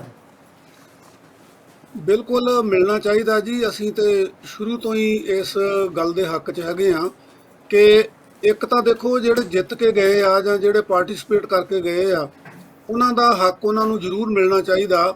ਪਰ ਨਾਲ ਦੀ ਨਾਲ ਅਸੀਂ ਇਹ ਵੀ ਇੱਕ ਸੁਝਾਅ ਦਿੰਦੇ ਆ, ਇਹ ਵੀ ਮਹਿਸੂਸ ਕਰਨੇ ਆ ਭਈ ਜੇਤੂ ਕਿੱਦਾਂ ਬਣਦਾ ਆ। ਜੇਤੂ ਬਣਾਉਣ ਵਾਸਤੇ ਜਿਹੜੀਆਂ ਚੀਜ਼ਾਂ ਦੀ ਲੋੜ ਹੈਗੀ ਆ, ਜਿਹੜਾ ਉਤਸ਼ਾਹ ਦੇਣ ਦੀ ਲੋੜ ਹੈਗੀ ਆ, ਜਿਹੜੀ ਆਰਥਿਕ ਸਹਾਇਤਾ ਦੇਣ ਦੀ ਲੋੜ ਆ, ਜਿਹੜੇ ਖੇਡ ਮੈਦਾਨ ਪ੍ਰੋਵਾਈਡ ਕਰਨ ਦੀ ਲੋੜ ਆ, ਜਿਹੜੇ ਕੋਚ ਪ੍ਰੋਵਾਈਡ ਕਰਨ ਦੀ ਲੋੜ ਆ, ਜਿਹੜੀ ਸਿਲੈਕਸ਼ਨ ਵਧੀਆ ਤਰੀਕੇ ਨਾਲ ਕਰਨ ਦੀ ਲੋੜ ਆ, ਉਹ ਇਹ ਠੀਕ ਆ ਕਿ ਜਿੱਤਿਆਂ ਹੋਇਆਂ ਨੂੰ ਇਨਾਮ ਦੇਣੇ ਵੀ ਮਹੱਤਵਪੂਰਨ ਆ, ਨੋ ਡਾਊਟ। ਪਰ ਇਹਦੇ ਤੋਂ ਵੀ ਜ਼ਿਆਦਾ ਮਹੱਤਵਪੂਰਨ ਇਹ ਹੈ ਕਿ ਉਹ ਜੇ ਖਿਡਾਰੀ ਪੈਦਾ ਕਰਨੇ ਜਿਹੜੇ ਖਿੱਚ ਦਾ ਕੇਂਦਰ ਬਣ ਸਕਣ, ਜਿਹੜੇ ਆਪਣੇ ਮੈਡਲ ਹੈਗੇ ਆ ਉਹਨਾਂ ਤੱਕ ਪਹੁੰਚ ਕਰ ਸਕਣ, ਉਹਨਾਂ ਨੂੰ ਉੱਦਾਂ ਦੀਆਂ ਸਹੂਲਤਾਂ, ਉੱਦਾਂ ਦੀ ਕੋਚਿੰਗ ਵਗੈਰਾ ਜਿਹੜੀ ਆ ਉਹ ਦੇਣੀ ਚਾਹੀਦੀ ਆ। ਜਿੱਥੋਂ ਤੱਕ ਸਵਾਲ ਹੈ ਗਿੱਲ ਸਾਹਿਬ ਕਿ ਰਾਜਸੀ ਰੰਗਣ ਦੇਣੀ ਕਿਸੇ ਈਵੈਂਟ ਨੂੰ, ਖਾਸ ਕਰਕੇ ਖਿਡਾਰੀਆਂ ਦੀ ਜਿੱਤ ਨੂੰ, ਇਹ ਤਾਂ ਜਿੱਦਾਂ ਪਹਿਲਾਂ ਆਪਾਂ ਗੱਲ ਕੀਤੀ ਆ ਨਾ, ਉਹਦੇ 'ਚ ਤੁਸੀਂ ਦੇਖੋ ਕਿ ਜਿਹੜੇ ਦੇਸ਼ ਨੇ ਜ਼ਿਆਦਾ ਤਗਮੇ ਲਏ ਆ, ਇਹ ਆਪਣੇ ਆਪ ਦੇ ਵਿੱਚ ਹੀ ਉਸ ਦੇਸ਼ ਦੇ ਪੋਲੀਟੀਕਲ ਸਿਸਟਮ ਦੀ ਵੀ ਇੱਕ ਦੇਣ ਹੈਗੀ ਆ ਕਿ ਉੱਥੇ ਸਿਸਟਮ ਜਿਹੜਾ ਉਹ ਲੋਕਾਂ ਨੂੰ ਕਿੰਨਾ ਕੁ ਮਾਣ ਤਾਣ ਦਿੰਦਾ ਹੈਗਾ, ਉੱਥੇ ਕਿੰਨੀ ਕੁ ਇਮਾਨਦਾਰੀ ਆ, ਟੀਮਾਂ ਦੀ ਜਿਹੜੀ ਕੋਚਿੰਗ ਹੈਗੀ ਆ ਉਹ ਕਿਸ ਇਮਾਨਦਾਰੀ ਨਾਲ ਹੁੰਦੀ ਆ, ਸਿਲੈਕਸ਼ਨ ਕਿਸ ਇਮਾਨਦਾਰੀ ਨਾਲ ਹੁੰਦੀ ਆ। ਇਸ ਹੱਦ ਤੱਕ ਤਾਂ ਇਹ ਇੰਪਲਾਈਡ ਹੀ ਆ, ਆਪਣੇ ਆਪ ਹੀ ਆ, ਜਿੱਦਾਂ ਬਾਈ ਡਿਫਾਲਟ ਆਪਾਂ ਕਹਿ ਦਿੰਦੇ ਨਾ ਕੰਪਿਊਟਰ ਦੀ ਲੈਂਗੁਏਜ ਦੇ ਵਿੱਚ, ਇਹ ਬਾਈ ਡਿਫਾਲਟ ਹੀ ਪੋਲਿਟਿਕਸ ਦਾ ਉਹਦੇ ਵਿੱਚ ਦਖਲ ਹੁੰਦਾ ਆ। ਪਰੰਤੂ ਜਿਸ ਤਰੀਕੇ ਨਾਲ ਜਿਹੜੇ ਭਾਰਤੀ ਚੈਨਲ ਨੇ ਜਾਂ ਮੋਦੀ ਸਾਹਿਬ ਦਾ ਗੁਣਗਾਨ ਕਰਨ ਵਾਲੇ ਲੋਕ ਨੇ, ਇਹ ਬੜੀ ਹਾਸੋਹੀਣੀ ਗੱਲ ਆ। ਜਿੱਦਾਂ ਹੁਣ ਤੁਸੀਂ ਇਹ ਦੱਸਿਆ ਹੈਗਾ ਕਿ ਇੱਕ ਇੱਦਾਂ ਦੀ ਖੇਡ ਨੀਤੀ ਲਿਆਂਦੀ ਵੀ ਅਖੇ ਫੌਜੀ ਜਿਹੜੇ ਆ ਉਹ ਵਧੀਆ ਖਿਡਾਰੀ ਬਣ ਸਕਣਗੇ। ਇਹ ਸ਼ਾਇਦ ਮੇਰਾ ਖਿਆਲ ਉਹਨਾਂ ਚੈਨਲਸ ਨੂੰ ਇਹ ਪਤਾ ਨਹੀਂਗਾ ਕਿ ਸਾਡਾ ਜਿਹੜਾ ਪਹਿਲਾ 골ਡ ਮੈਡਲ ਹਾਕੀ ਦੇ ਵਿੱਚ ਆਇਆ ਸੀਗਾ 1928 ਦੇ ਵਿੱਚ, ਧਿਆਨ ਚੰਦ ਦੀ, ਇਹਦੇ ਵਿੱਚ ਜਿਹੜੇ ਸਾਡੇ ਹਾਕੀ ਦੇ ਜਾਦੂਗਰ ਸੀਗੇ ਉਹ ਧਿਆਨ ਚੰਦ ਉਹ ਫੌਜ ਦੇ ਹੀ ਸੀਗੇ, ਔਰ ਹੋਰ ਬਹੁਤ ਸਾਰੇ ਨਾਂ ਜਿਹੜੇ ਆ ਗਿਣੇ ਜਾ ਸਕਦੇ ਆ। ਮਿਲਖਾ ਸਿੰਘ ਦਾ ਨਾਮ ਲੈ ਸਕਦੇ ਆਪਾਂ। ਈਵਨ ਜਿਹੜਾ ਸਾਡਾ ਐਥਲੈਟਿਕਸ ਦਾ ਸਟਾਰ ਖਿਡਾਰੀ ਪੈਦਾ ਹੋਇਆ, ਜਿਹੜਾ ਹੁਣ ਇਸ ਦੁਨੀਆ 'ਚ ਨਹੀਂ ਰਹਿ ਸਕਿਆ, ਜਿਹਨੇ ਵਰਲਡ ਰਿਕਾਰਡ ਤੋੜਿਆ, ਮਿਲਖਾ ਸਿੰਘ ਹੁਣੀ ਵੀ ਫੌਜ ਸੀਗੇ, ਔਰ ਹੋਰ ਬਹੁਤ ਸਾਰੇ ਖਿਡਾਰੀ ਆ ਜਿਨ੍ਹਾਂ ਦਾ ਇਸ ਵੇਲੇ ਜ਼ਿਕਰ ਕਰਨਾ ਜਿਹੜਾ ਉਹ ਸਾਡੇ ਲਈ ਵਕਤ ਜ਼ਿਆਦਾ ਲੱਗਦਾ ਹੈਗਾ। ਸੋ ਇਹ ਨੀਤੀ ਤੁਸੀਂ ਇੱਦਾਂ ਸਮਝ ਲਓ ਵੀ 1928 ਤੋਂ ਪਹਿਲਾਂ ਦੀ ਬਣੀ ਹੈਗੀ ਆ, ਇਹ ਕੋਈ ਇਸ ਵੇਲੇ ਦੇ ਪ੍ਰਧਾਨ ਮੰਤਰੀ ਨੇ ਨਹੀਂ ਬਣਾਈ। ਮਤਲਬ ਇਹ ਠੀਕ ਆ ਵੀ ਇਹ ਇੱਕ ਕੋਇਨਸੀਡੈਂਸ ਆ, ਇਹ ਇੱਕ ਮੌਕਾ ਮਿਲਿਆ ਕਿ ਨੀਰਜ ਚੋਪੜਾ ਜਿਹੜਾ ਉਹ ਆਰਮੀ ਦੇ ਵਿੱਚ ਮੇਜਰ ਸੂਬੇਦਾਰ ਹੈ ਹਾਂਜੀ, ਤੇ ਜੇ ਉਹ ਆਰਮੀ 'ਚ ਸੂਬੇਦਾਰ ਨਾ ਵੀ ਹੁੰਦਾ ਤੇ ਤਾਂ ਵੀ ਉਹਨੇ 골ਡ ਮੈਡਲ ਜਿੱਤ ਲੈਣਾ ਸੀਗਾ। ਤੇ ਇਸ ਕਰਕੇ ਇਦਾਂ ਦੀਆਂ ਗੱਲਾਂ ਜਿਹੜੀਆਂ ਕਰਨੀਆਂ ਮੇਰਾ ਖਿਆਲ ਉਹ ਗੈਰ ਵਾਜਬ ਨੇ। ਤੇ ਜਿਹੜੀ ਗੱਲ ਤੁਸੀਂ ਕਰਦੇ ਆ ਬਈ ਉਹ ਚੈਨਲ ਜਿਹੜਾ ਜੀ ਬੜਾ ਤਗੜਾ ਨੈਸ਼ਨਲ ਚੈਨਲ ਆ, ਜਿਹੜਾ ਕਹਿੰਦਾ ਵੀ ਇਹ ਮੋਦੀ ਸਾਹਿਬ ਨੇ ਆਖੇ ਕੋਈ ਉਹਨੂੰ ਮੰਤਰ ਦੇ ਦਿੱਤਾ ਸੀਗਾ 골ਡ ਮੈਡਲ ਜਿੱਤਣ ਦਾ।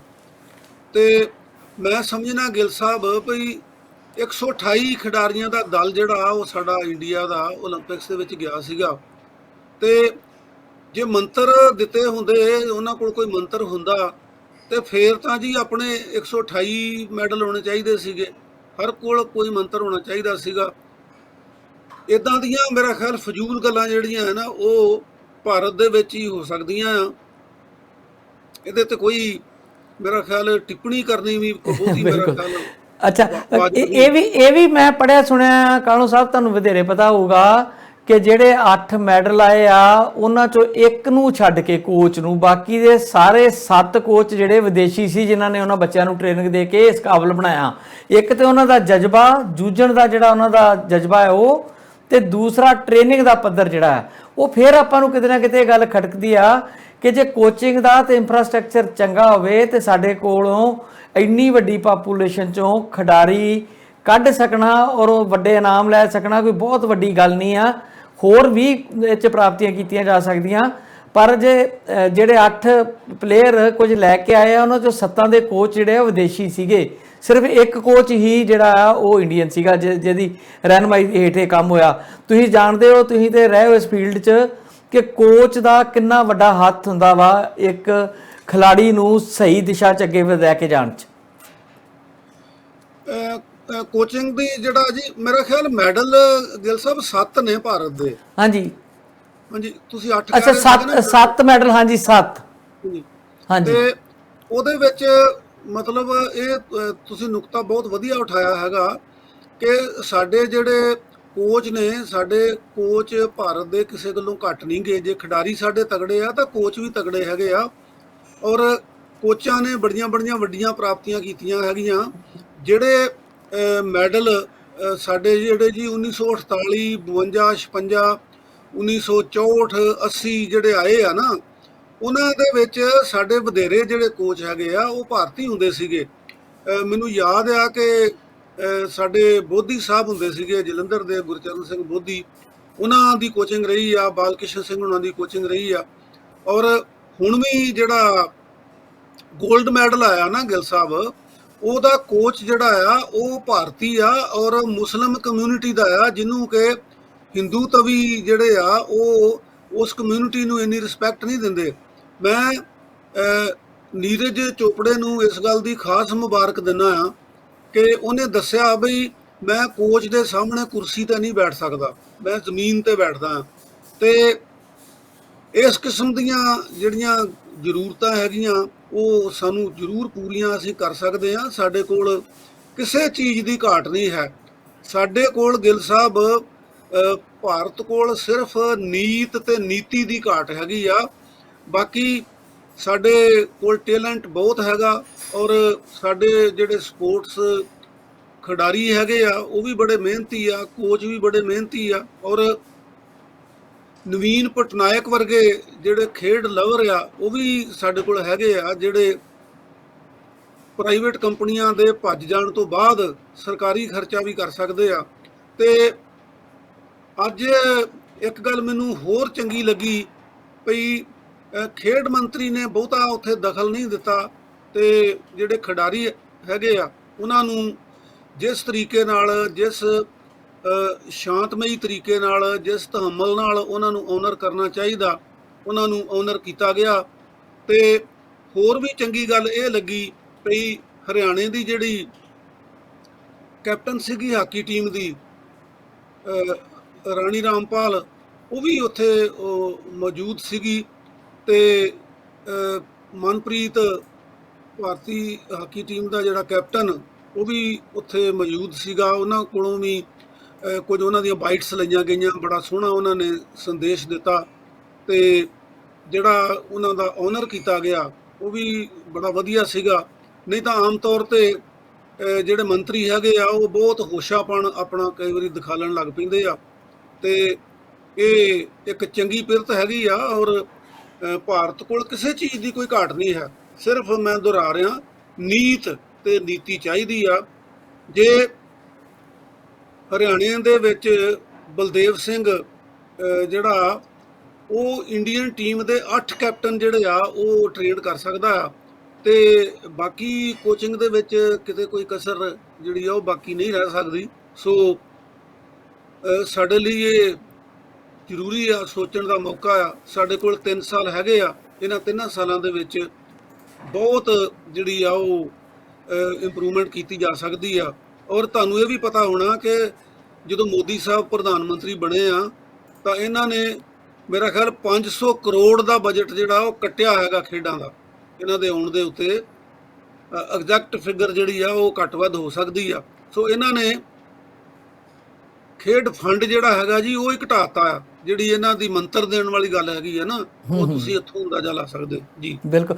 ਅੱਛਾ, ਰਸ਼ੀਆ ਦੀ ਇੱਕ ਖਬਰ ਵੀ ਹਾਈਲਾਈਟ ਹੋ ਰਹੀ ਹੈ। ਮੈਂ BBC ਤੋਂ ਕਿਤੇ ਦੇਖਿਆ ਸੀਗਾ ਕਿ ਰਸ਼ੀਆ ਦੇ 335 ਖਿਡਾਰੀ 올림픽 'ਚ ਹਿੱਸਾ ਲੈਣ ਗਏ ਸੀਗੇ, ਪਰ ਉਹਨਾਂ 'ਚੋਂ ਬਹੁਤ ਸਾਰੇ ਖਿਡਾਰੀ ਐਸੇ ਸੀਗੇ ਜਿਹੜੇ ਮਤਲਬ ਰਸ਼ੀਅਨ 올림픽 ਜਿਹੜੀ ਸੰਮਤੀ ਆ ਜਿਹੜੀ ਚੁਣ ਕੇ ਭੇਜਦੀ ਆ ਉਹਨਾਂ ਵੱਲੋਂ ਅਪਰੂਵਡ ਨਹੀਂ ਸੀਗੇ।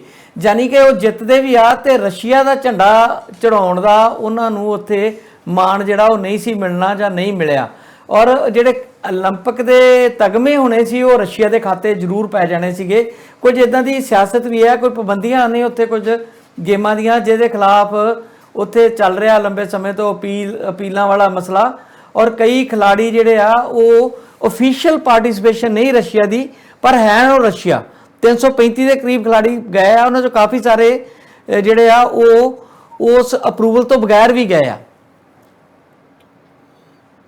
ਇਹਦੇ ਬਾਰੇ ਜੀ ਮੈਨੂੰ ਪੂਰੀ ਜਾਣਕਾਰੀ ਨਹੀਂ ਹੈ। ਇਹਦੇ ਬਾਰੇ ਆਪਾਂ ਜਾਣਕਾਰੀ ਹਾਸਲ ਕਰਕੇ ਤੇ ਫਿਰ ਕਿਸੇ ਦਿਨ ਡਿਸਕਸ ਕਰਾਂਗੇ।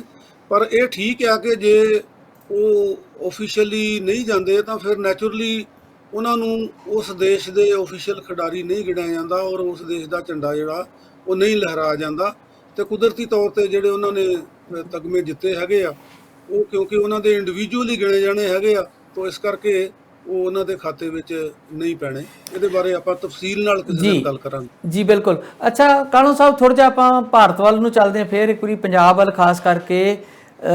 ਜਿਹੜਾ ਸੰਯੁਕਤ ਕਿਸਾਨ ਮੋਰਚਾ ਆ ਉਹਦੇ ਇੱਕ ਨਿਰਾਸ਼ਾਵਾਦੀ ਖਬਰ ਆ ਰਹੀ ਆ ਕਿ ਇੱਕ ਵੱਡਾ ਧੜਾ ਜਿਹੜਾ ਗੁਰਨਾਮ ਸਿੰਘ ਚੰਦੂਨੀ, ਹਰਿਆਣੇ ਦੀ ਪਾਰਟੀ ਦੇ ਲੀਡਰ ਨੇ, ਵੱਡੇ ਕਿਸਾਨ ਆਗੂ, ਉਹ ਕੁਝ ਚਿਰ ਤੋਂ ਅਲੱਗ ਤਰ੍ਹਾਂ ਦੀ ਜਿਹੜੀ ਆ ਸੰਯੁਕਤ ਮੋਰਚੇ ਤੋਂ ਆਪਣੀ ਪੋਲਿਟਿਕਸ ਕਰ ਰਹੇ ਸੀਗੇ।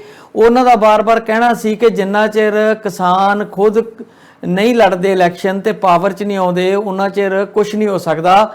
ਔਰ ਕਿਤੇ ਵੇਖਣ ਨੂੰ ਇਹ ਗੱਲ ਲੱਗਦੀ ਵੀ ਸਹੀ ਆ, ਪਰ ਦੂਜਾ ਪੱਖ ਕਈ ਚੀਜ਼ਾਂ ਸ਼ੰਕੇ ਖੜੇ ਕਰਦੀਆਂ ਨੇ। ਆਖਿਰਕਾਰ ਉਹ ਮੈਨੂੰ ਐਂ ਲੱਗਦਾ ਕਿ ਬਗਾਵਤ ਦੇ ਰੌਂਚ ਨੇ ਉਹਨਾਂ ਨੇ ਆਪਣੀ ਪਾਰਟੀ ਦਾ ਨਿਸ਼ਾਨਾ ਵੀ ਮਿਥ ਲਿਆ ਔਰ 117 ਕੈਂਡੀਡੇਟ ਖੜੇ ਕਰਨ ਦੀ ਵੀ ਗੱਲ ਕਰ ਲਈ। ਔਰ ਉਹ ਬੇਸਿਕਲੀ ਹੈਗੇ ਵੀ ਪੰਜਾਬ ਦੇ ਨਹੀਂ, ਹਰਿਆਣੇ ਤੋਂ ਨੇ, ਪਰ ਉਹਨਾਂ ਨੇ ਮਿਸ਼ਨ ਪੰਜਾਬ ਦਾ ਨਾਅਰਾ ਦਿੱਤਾ ਹੈ। ਕਿਹਾ ਜਾਂਦਾ ਕਿ ਉਹਨਾਂ ਦਾ ਜਿਹੜਾ ਆਪਣਾ ਜੱਦੀ ਡਿਸਟ੍ਰਿਕਟ ਹੈ ਉਹ ਯੂਪੀ ਦੇ ਨਾਲ ਲੱਗਵਾ ਆ ਤੇ ਯੂਪੀ ਬਾਰੇ ਉਹ ਗੱਲ ਨਹੀਂ ਕਰ ਰਹੇ। ਤੇ ਲੁਧਿਆਣੇ 'ਚ ਉਹਨਾਂ ਦੀ ਗਰੁੱਪ ਨੂੰ ਵੱਡੀ ਸਪੋਰਟ ਮਿਲੀ ਆ।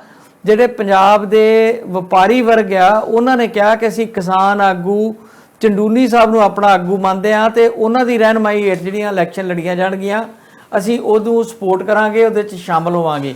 ਔਰ ਬਹੁਤ ਸਾਰੇ ਲੋਕ ਜਿਹੜੇ ਕਿਸਾਨ ਮੋਰਚੇ ਨੂੰ ਯੂਜ਼ ਕਰਕੇ ਟਿਕਟਾਂ ਲੈਣੀਆਂ ਚਾਹੁੰਦੇ ਆ ਵੱਖ-ਵੱਖ ਥਾਵਾਂ ਤੋਂ, ਉਹ ਵੀ ਸਰਗਰਮ ਹੋ ਗਏ ਲੱਗਦੇ ਨੇ।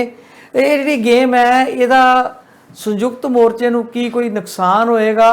ਕਿਉਂਕਿ ਸੰਯੁਕਤ ਮੋਰਚਾ ਥੋੜਾ ਜਿਹਾ ਮੈਨੂੰ ਲੱਗਦਾ ਹੈ ਕਿ ਉਹ ਪਿਛਲੇ ਪੈਰੀ ਹੈ। ਜਿੰਨੇ ਸਖਤ ਬਿਆਨ ਪਹਿਲਾਂ ਆਉਂਦੇ ਸੀ, ਹੁਣ ਉਹਨਾਂ ਨੇ ਕੁਝ ਕਮੇਟੀਆਂ ਬਣਾਈਆਂ ਨੇ ਕਿ ਚੰਦੂਨੀ ਸਾਹਿਬ ਨਾਲ ਗੱਲ ਕੀਤੀ ਜਾਏਗੀ। ਚੰਦੂਨੀ ਸਾਹਿਬ ਨੂੰ ਪਹਿਲਾਂ ਉਹਨਾਂ ਨੂੰ ਸਸਪੈਂਡ ਜ਼ਰੂਰ ਕੀਤਾ ਸੀ 15 ਦਿਨ ਲਈ, ਪਰ ਹੁਣ ਸੰਯੁਕਤ ਮੋਰਚਾ ਕਿਸੇ ਸਖਤੀ ਦੇ ਰੌਂਚ ਨਹੀਂ ਆ। ਕਿਤੇ ਉਹਨਾਂ ਨੂੰ ਇਦਾਂ ਤਾਂ ਨਹੀਂ ਲੱਗਦਾ ਕਿ ਇਹਦਾ ਪ੍ਰਭਾਵ ਇਹ ਜਾਊਗਾ ਕਿ ਮੋਰਚੇ 'ਚ ਫੁੱਟ ਪੈ ਗਈ ਆ?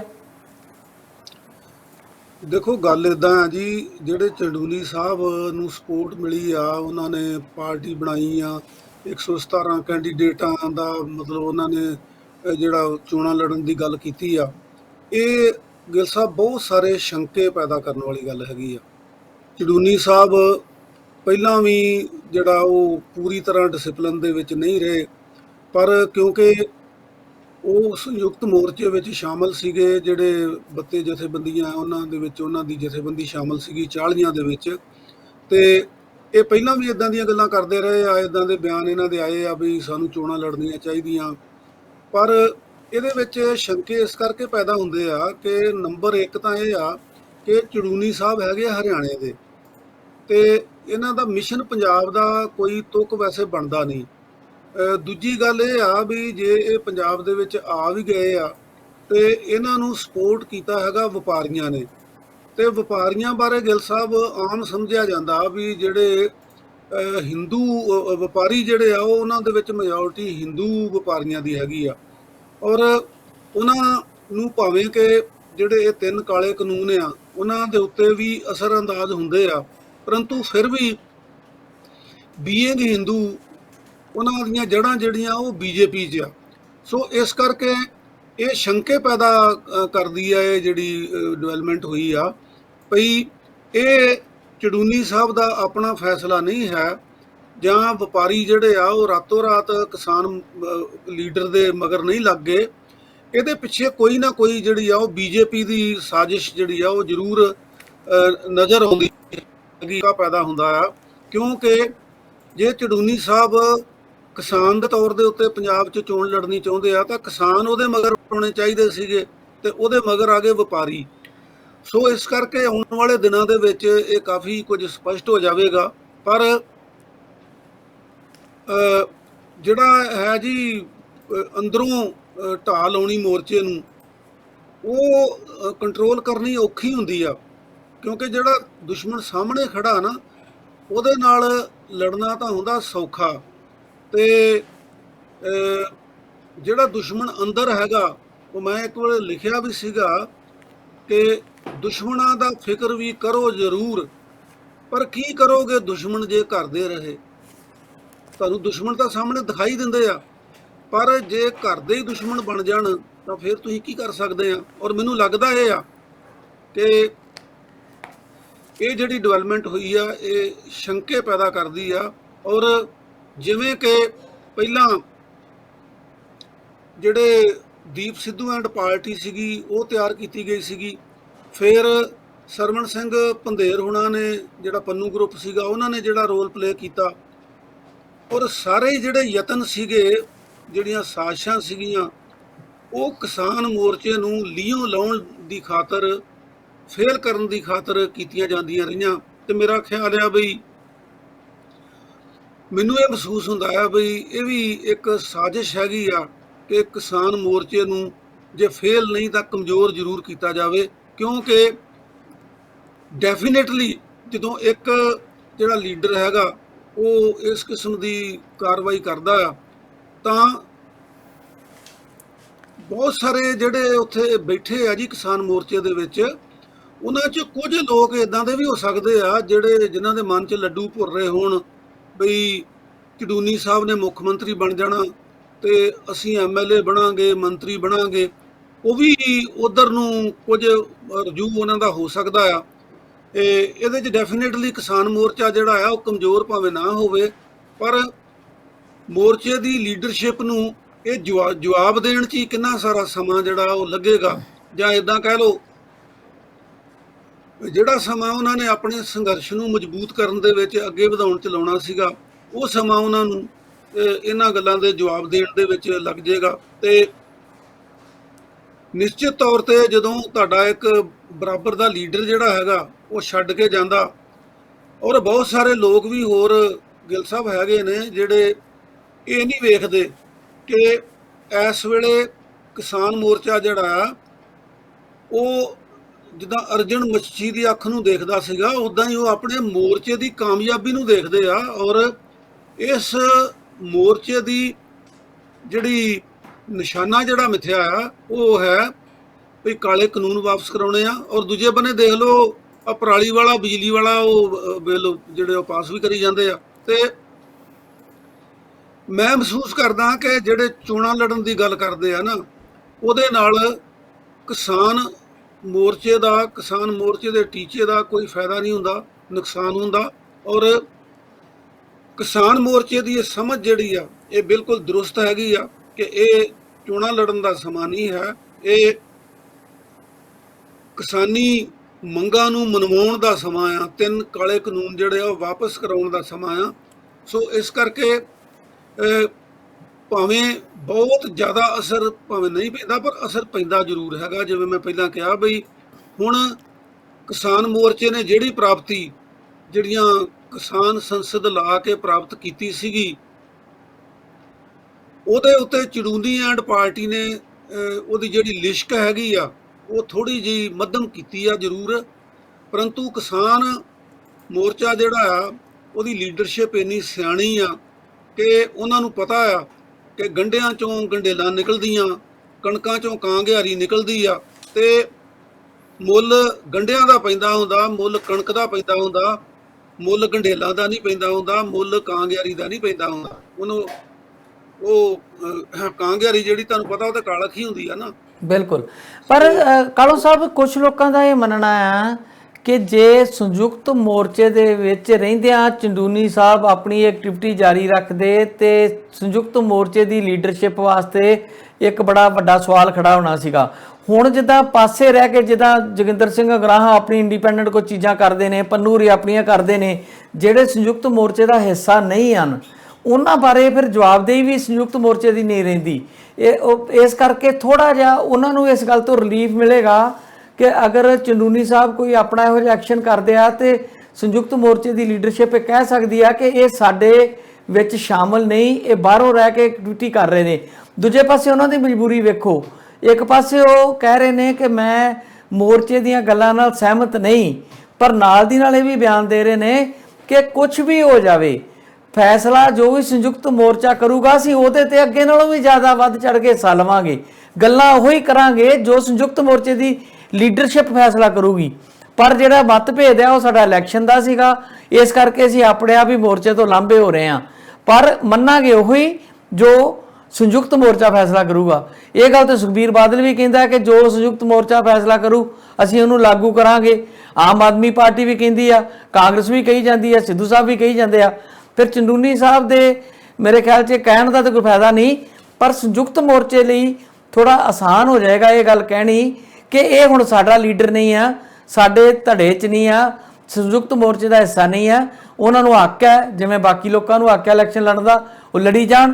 ਜੇ 2-4 ਮੈਂਬਰ ਬਣਾ ਵੀ ਲੈਣਗੇ ਤੇ ਉਹ ਫਿਰ ਕੀ ਉਹਦਾ ਫੈਸਲਾ ਹੋਊਗਾ। ਇੱਕ ਸਵਾਲ ਹੋਰ ਹੈ ਇਹਦੇ ਬਾਰੇ, ਮੈਂ ਬਾਅਦ ਚ ਕਰਦਾ, ਤੁਸੀਂ ਇਹਦਾ ਪਹਿਲਾਂ ਜਵਾਬ ਦੇ ਲਓ। ਇਹ ਗੱਲ ਜਿਹੜੀ ਆ ਗਿੱਲ ਸਾਹਿਬ, ਤੁਸੀਂ ਇਹਨੂੰ ਪੋਜ਼ਿਟਿਵਲੀ ਸੋਚ ਰਹੇ ਆ, ਬੜੀ ਚੰਗੀ ਗੱਲ ਆ। ਤੁਹਾਡੀ ਸੋਚ ਦੀ ਪੋਜ਼ਿਟਿਵਿਟੀ ਜਿਹੜੀ ਆ ਉਹ ਰਿਫਲੈਕਟ ਹੁੰਦੀ ਹੈਗੀ ਆ। ਭਈ ਤੁਸੀਂ ਮੈਨੂੰ ਇਹ ਦੱਸੋ ਵੀ ਇਹ ਕਿਵੇਂ ਹੋ ਸਕਦਾ ਵੀ ਨਾਲੇ ਉਹ ਮੋਰਚੇ ਦੇ ਫੈਸਲੇ ਵੀ ਮੰਨੀ ਜਾਣਗੇ ਤੇ ਜਿਹੜਾ ਮੋਰਚੇ ਦਾ ਸਟੈਂਡ ਆ ਵੀ ਚੋਣਾਂ ਹੀ ਨਹੀਂ ਲੜਨੀਆਂ ਤੇ ਉਹ ਚੋਣਾਂ ਵੀ ਲੜੀ ਜਾਣਗੇ। ਕੀ ਇਹ ਸੰਭਵ ਹੋ ਸਕਦਾ? ਮੋਰਚੇ ਦਾ ਹਿੱਸਾ ਨਹੀਂ ਹੋ ਰਹਿ ਸਕਦੇ, ਜਾਂ ਉਹ ਮੋਰਚੇ ਦਾ ਹਿੱਸਾ ਰਹਿਣਗੇ ਜਾਂ ਉਹ ਚੋਣਾਂ ਲੜਨਗੇ। ਸੋ ਉਹ ਜਦੋਂ ਚੋਣਾਂ ਲੜਨਗੇ ਤੇ ਡੈਫੀਨੇਟਲੀ ਉਹ ਮੋਰਚੇ ਦਾ ਹਿੱਸਾ ਨਹੀਂ ਰਹਿਣਗੇ। ਨਹੀਂ, ਹਿੱਸਾ ਤੇ ਉਹ ਖੁਦ ਮੰਨਦੇ ਸਰ, ਹਿੱਸਾ ਉਹ ਮੰਨਦੇ ਆ ਕਿ ਮੈਂ ਖੁਦ ਹਿੱਸਾ ਨਹੀਂ ਆ, ਪਰ ਫੈਸਲੇ ਜੋ ਸੰਯੁਕਤ ਮੋਰਚਾ ਕਰੂਗਾ ਅਸੀਂ ਉੱਤੇ ਫੁੱਲ ਚੜਾਵਾਂਗੇ।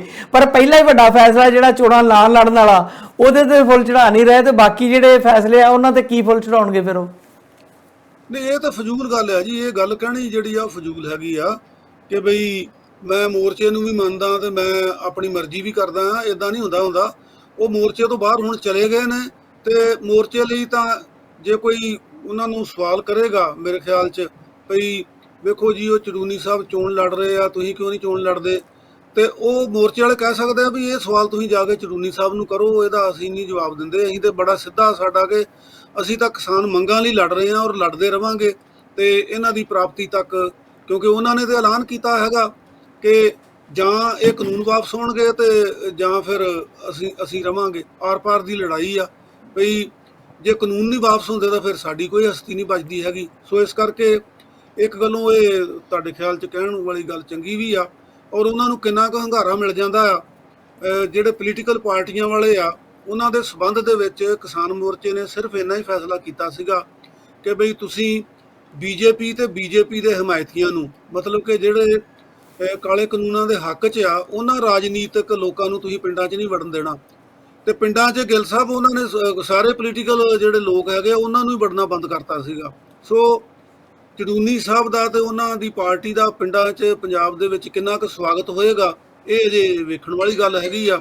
ਤੇ ਬਾਕੀ ਤੁਸੀਂ ਅਗਲਾ ਸਵਾਲ ਪੁੱਛੋ ਜੀ।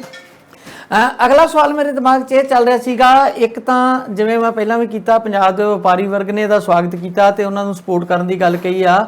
ਦੂਜੇ ਪਾਸੇ ਜਿਹੜੇ ਲੋਕ ਪਹਿਲਾਂ ਹੀ ਇਸ ਗੱਲ ਤੋਂ ਨੰਗੇ ਹੋ ਗਏ ਸੀ ਕਿ ਇਹ ਮੋਰਚੇ ਦੇ ਵਿਰੋਧੀ ਨੇ, ਮੋਰਚੇ ਦੇ ਵਿੱਚ ਘੁਸਪੈਠੀਏ ਨੇ, ਮੋਰਚੇ ਨੂੰ ਖਰਾਬ ਕਰਨਾ ਚਾਹੁੰਦੇ ਆ, 26 ਜਨਵਰੀ ਵਾਲੀਆਂ ਘਟਨਾਵਾਂ ਅਜੇ ਸਾਡੇ ਜੇਨ ਦੇ ਵਿੱਚ ਤਰੋਤਾਜ਼ਾ ਨੇ, ਜਿਹੜੇ ਲੋਕ ਇਦਾਂ ਕਰ ਰਹੇ ਸੀਗੇ ਔਰ ਬਾਅਦ ਵਿੱਚ ਉਹ ਕਿਤੇ ਨਜ਼ਰ ਵੀ ਨਹੀਂ ਆਏ, ਮੋਰਚੇ ਤੋਂ ਬਿਲਕੁਲ ਖਾਰਜ ਕਰ ਦਿੱਤੇ ਗਏ ਸੀਗੇ, ਉਹਨਾਂ ਨੂੰ ਇਹਦੇ ਨਾਲ ਇੱਕ ਸ਼ਕਤੀ ਜ਼ਰੂਰ ਮਿਲੇਗੀ। ਔਰ ਜਿਹੜੇ ਦੀਪ ਸਿੱਧੂ ਵਰਗੇ ਲੋਕ ਆ ਉਹਨਾਂ ਦਾ ਬਿਆਨ ਆ ਵੀ ਗਿਆ ਕਿ ਬਿਲਕੁਲ ਸਹੀ ਕਰ ਰਿਹਾ ਚੰਦੂਨੀ ਸਾਹਿਬ ਨੇ ਤੇ ਅਸੀਂ ਇਹਨਾਂ ਦੇ ਨਾਲ ਆ। ਸੋ ਇਹ ਜਿਹੜਾ ਉਸ ਅੰਸਰ ਨੂੰ ਫਿਰ ਮੁੜ ਤੋਂ ਜਾਗਰਤ ਕਰਨ ਵਾਲੀ ਗੱਲ, ਜਾਂ ਉਹਨਾਂ ਨਾਲ ਫਿਰ ਇੱਕ ਕਿਸਮ ਦਾ ਉਹਦੇ ਵਿੱਚ ਘੁਸਪੈਠ ਕਰਨ ਦੀ ਰਾਹ ਖੋਲ੍ਹਣ ਵਾਲੀ ਗੱਲ ਬਣਦੀ ਨਜ਼ਰ ਆਉਂਦੀ ਆ ਕਿ ਉਹ ਕਿਸਾਨੀ ਦੇ ਨਾਂ ਤੇ ਫਿਰ ਉਹ ਲੋਕ ਸਰਗਰਮ ਹੋ ਸਕਦੇ ਆ।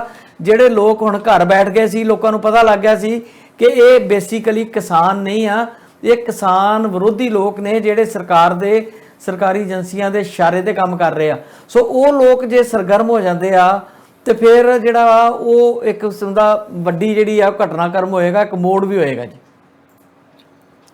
ਇਹ ਗਿੱਲ ਸਾਹਿਬ ਉਹਨਾਂ ਨੇ ਜਿਹੜੇ ਬਿਆਨ ਦਿੱਤੇ ਆ ਉਹ ਸਗੋਂ ਚੰਗਾ ਕੀਤਾ ਉਹਨਾਂ ਨੇ, ਭਈ ਉਹਨਾਂ ਬਾਰੇ ਤਾਂ ਲੋਕਾਂ ਨੂੰ ਪਤਾ ਹੀ ਆ ਵੀ ਉਹ ਕੀ ਨੇ, ਤੇ ਇਹ ਵੀ ਨਾਲ ਪਤਾ ਲੱਗ ਗਿਆ ਵੀ ਚੜੂਨੀ ਸਾਹਿਬ ਕੀ ਨੇ, ਜਾਂ ਜਿਹੜੀ ਅਸੀਂ ਸੋਚਦੇ ਹਾਂ ਭਈ ਇਹ ਸ਼ੰਕਾ ਪੈਦਾ ਕਰਦਾ ਆ ਕਿ ਇਹਦੇ ਪਿੱਛੇ ਕੋਈ ਨਾ ਕੋਈ ਜਿਹੜੀ ਗੌਰਮੈਂਟ ਦੀ ਸ਼ਹਿ ਆ, ਕਿਸੇ ਏਜੰਸੀ ਦਾ ਕਾਰਾ ਹੈਗਾ।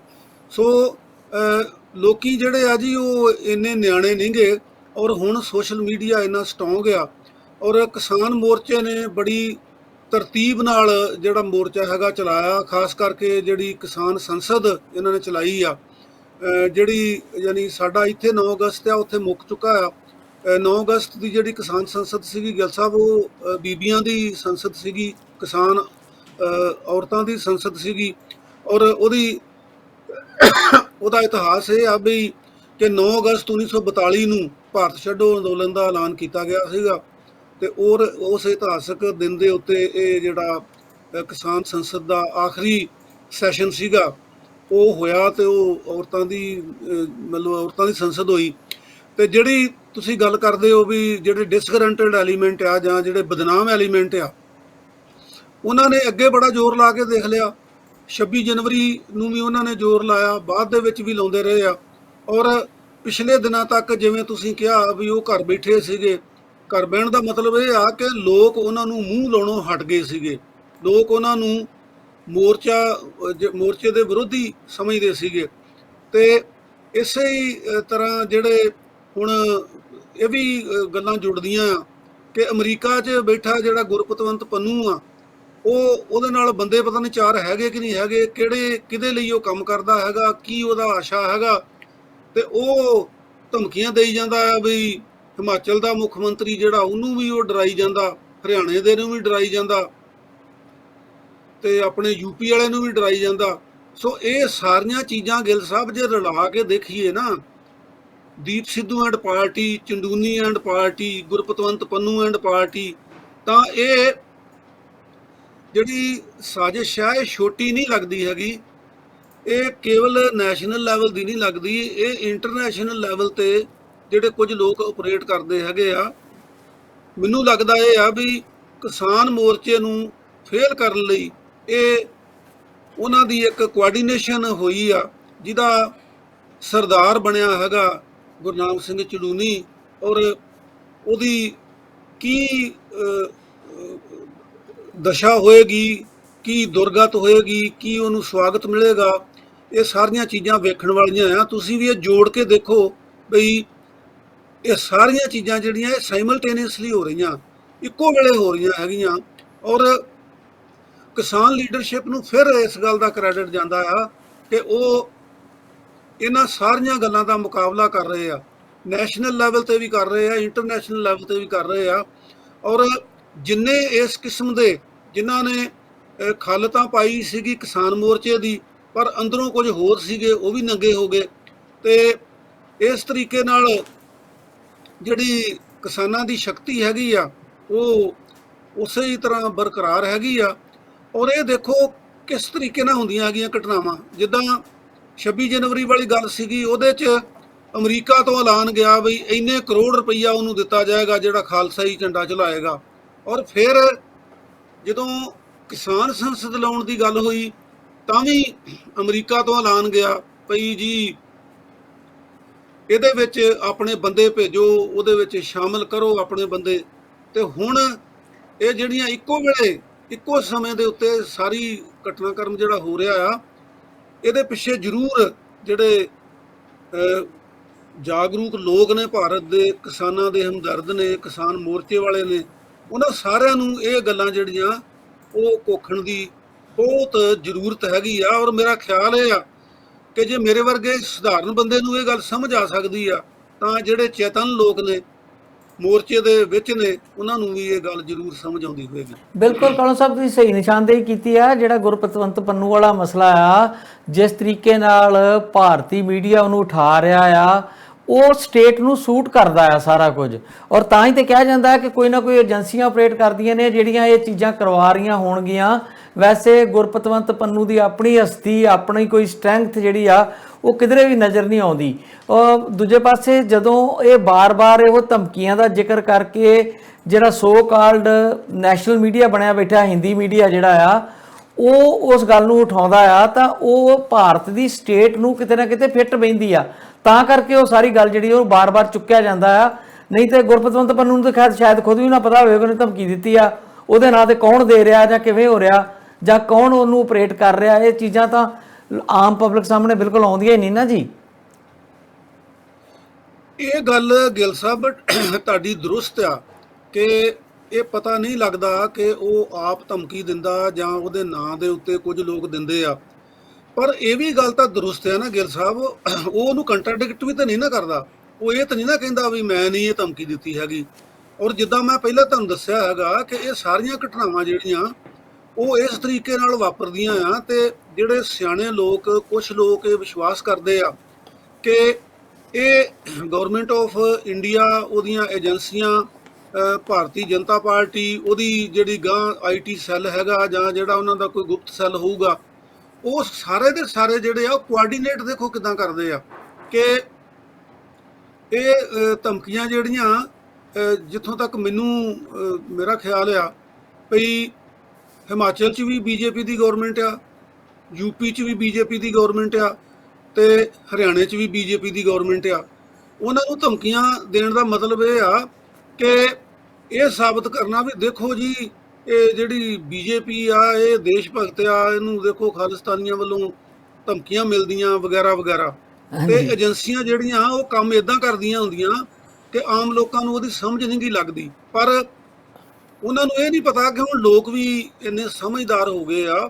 ਖਾਸ ਕਰਕੇ ਕਿਸਾਨ ਮੋਰਚਾ ਜਿਹੜਾ ਆ ਉਹਨੇ ਲੋਕਾਂ ਨੂੰ ਵਾਪਰਦੀਆਂ ਘਟਨਾਵਾਂ ਸਮਝਣ ਦੀ ਜਿਹੜੀ ਤਾਕਤ ਆ ਉਹ ਵੀ ਦੇ ਦਿੱਤੀ ਆ। ਔਰ ਇਹਦਾ ਸਬੂਤ ਇਹ ਆ ਭਈ 26 ਜਨਵਰੀ ਤੋਂ ਬਾਅਦ ਦੀਪ ਸਿੱਧੂ ਐਂਡ ਪਾਰਟੀ ਨੂੰ ਕਿਸੇ ਨੇ ਮੂੰਹ ਨਹੀਂ ਲਾਇਆ, ਜਿਹਦਾ ਮਤਲਬ ਇਹ ਆ ਕਿ ਕਾਫੀ ਹੱਦ ਤੱਕ ਜਿਹੜੇ ਲੋਕ ਆ ਇਹਨਾਂ ਦੀਆਂ ਸਾਜ਼ਿਸ਼ਾਂ ਨੂੰ ਸਮਝਦੇ ਵੀ ਆ। ਔਰ ਜਿਹੜੀ ਹੁਣ ਸਾਜ਼ਿਸ਼ ਕੀਤੀ ਜਾ ਰਹੀ ਆ ਇਹਦਾ ਵੀ ਮੁਕਾਬਲਾ ਜਿਹੜਾ ਹੈਗਾ ਉਹ ਕਿਸਾਨ ਮੋਰਚਾ ਕਰ ਲੇਗਾ। ਔਰ ਕਾਲੋ ਸਾਹਿਬ ਆਪਣਾ ਸਮਾਂ ਖਤਮ ਹੋ ਗਿਆ। ਵੈਸੇ ਮੈਂ ਇੱਕ ਸਵਾਲ ਸੀਗਾ ਮੇਰੇ ਜੇਨ ਦੇ ਵਿੱਚ ਕਿ ਜਦੋਂ ਸਟੇਟ ਦੀ ਅਸੈਂਬਲੀ ਦੀ ਚੋਣ ਲੜਨੀ ਹੁੰਦੀ ਆ ਤੇ ਉਹ ਸਟੇਟ ਦੀ ਵੋਟ ਦਾ ਅਧਿਕਾਰ ਵੀ ਉਹਦੇ ਕੋਲ ਹੋਣਾ ਚਾਹੀਦਾ, ਉੱਥੋਂ ਦਾ ਡੋਮੀਸਾਈਲ ਹੋਣਾ ਚਾਹੀਦਾ, ਜਾਂ ਉਹਦੇ ਕੋਲ ਉਸ ਸਟੇਟ ਦੇ ਵਿੱਚ ਵੋਟ ਹੋਣੀ ਚਾਹੀਦੀ। ਆਪਾਂ ਨੂੰ ਯਾਦ ਆ ਪਿਛਲੀ ਵਾਰ ਆਮ ਆਦਮੀ ਪਾਰਟੀ ਦੇ ਕਈ ਕੈਂਡੀਡੇਟਸ ਇਸ ਬਣਾ ਤੇ ਇਲੈਕਸ਼ਨ ਨਹੀਂ ਸੀ ਲੜ ਸਕੇ, ਜਿਨ੍ਹਾਂ ਦੇ ਵਿੱਚ ਫਤਿਆਬਾਦ ਤੋਂ ਖੜੇ ਕੀਤੇ ਗਏ ਸੀ ਜਿਹੜੇ ਮਿਊਜ਼ਿਕ ਦੇ ਬੜੇ ਅੱਛੇ ਨੇ ਗੁਰਮੁਖ ਬੰਦੇ, ਉਹਨਾਂ ਨੂੰ ਨਹੀਂ ਸੀ ਇਲੈਕਸ਼ਨ ਲੜਨ ਦਿੱਤੀ ਗਈ ਕਿ ਉਹਨਾਂ ਦੀ ਵੋਟ ਪੰਜਾਬ ਵਿੱਚ ਨਹੀਂ ਸੀ ਹੈਗੀ। ਤੇ ਚੰਦੂਨੀ ਸਾਹਿਬ ਨੂੰ ਜਾਂ ਤੇ ਫਿਰ ਆਪਣੇ ਹਮਦਰਦਾਂ ਨੂੰ ਜਿਨ੍ਹਾਂ ਨੂੰ ਹਰਿਆਣੇ ਤੋਂ ਲੈ ਕੇ ਜਾਣਾ, ਉਹਨਾਂ ਸਭ ਦੀਆਂ ਵੋਟਾਂ ਪਹਿਲਾਂ ਪੰਜਾਬ 'ਚ ਬਣਾਉਣੀਆਂ ਪੈਣੀਆਂ ਨੇ। ਤੇ ਦੂਸਰਾ ਮੁੱਦਾ ਇਹ ਸੀ, ਆਪਾਂ ਕੱਲ ਗੱਲ ਕਰ ਲਾਂਗੇ ਇਹਨਾਂ ਮੁੱਦਿਆਂ ਤੇ, ਕਿ ਜਿੱਦਾਂ ਹੈਦਰਾਬਾਦ ਵਾਲੇ ਆਵਾਸੀ ਬੋਲਦੇ ਨੇ ਮੁਸਲਮਾਨ ਲੀਡਰ ਆ BJP ਦੇ ਖਿਲਾਫ ਤੇ ਆਖਰ ਭੁਗਤਦੇ ਉਹ BJP ਦੇ ਹੱਕ 'ਚ ਨੇ। ਇਦਾਂ ਦੀ ਗੇਮ ਹੀ ਪੰਨੂ ਰਾਣੀ ਵੀ ਲੱਗਦੀ ਹੈ ਜਿਹੜੀ ਅਖੀਰ 'ਚ ਫਾਇਦਾ ਜਿਹੜਾ ਆ ਉਹ ਭਾਰਤੀ ਸਟੇਟ ਨੂੰ ਹੀ ਹੁੰਦਾ। ਸੋ ਇਹ ਹੁਣ ਆਪਾਂ ਗੱਲ ਜਿਹੜੀ ਹੈ ਸਮਾਂ ਨਹੀਂ ਹੈ, ਕੱਲ ਨੂੰ ਜਾਂ ਪਰਸੋਂ ਨੂੰ ਆਉਣ ਵਾਲੇ ਦਿਨਾਂ 'ਚ ਆਪਾਂ ਇਹ ਗੱਲ ਜਿਹੜੀ ਹੈ ਕਰਾਂਗੇ। ਤੁਹਾਡਾ ਬਹੁਤ ਬਹੁਤ ਸ਼ੁਕਰੀਆ। ਬਹੁਤ ਮਿਹਰਬਾਨੀ ਜੀ। Thank you sir.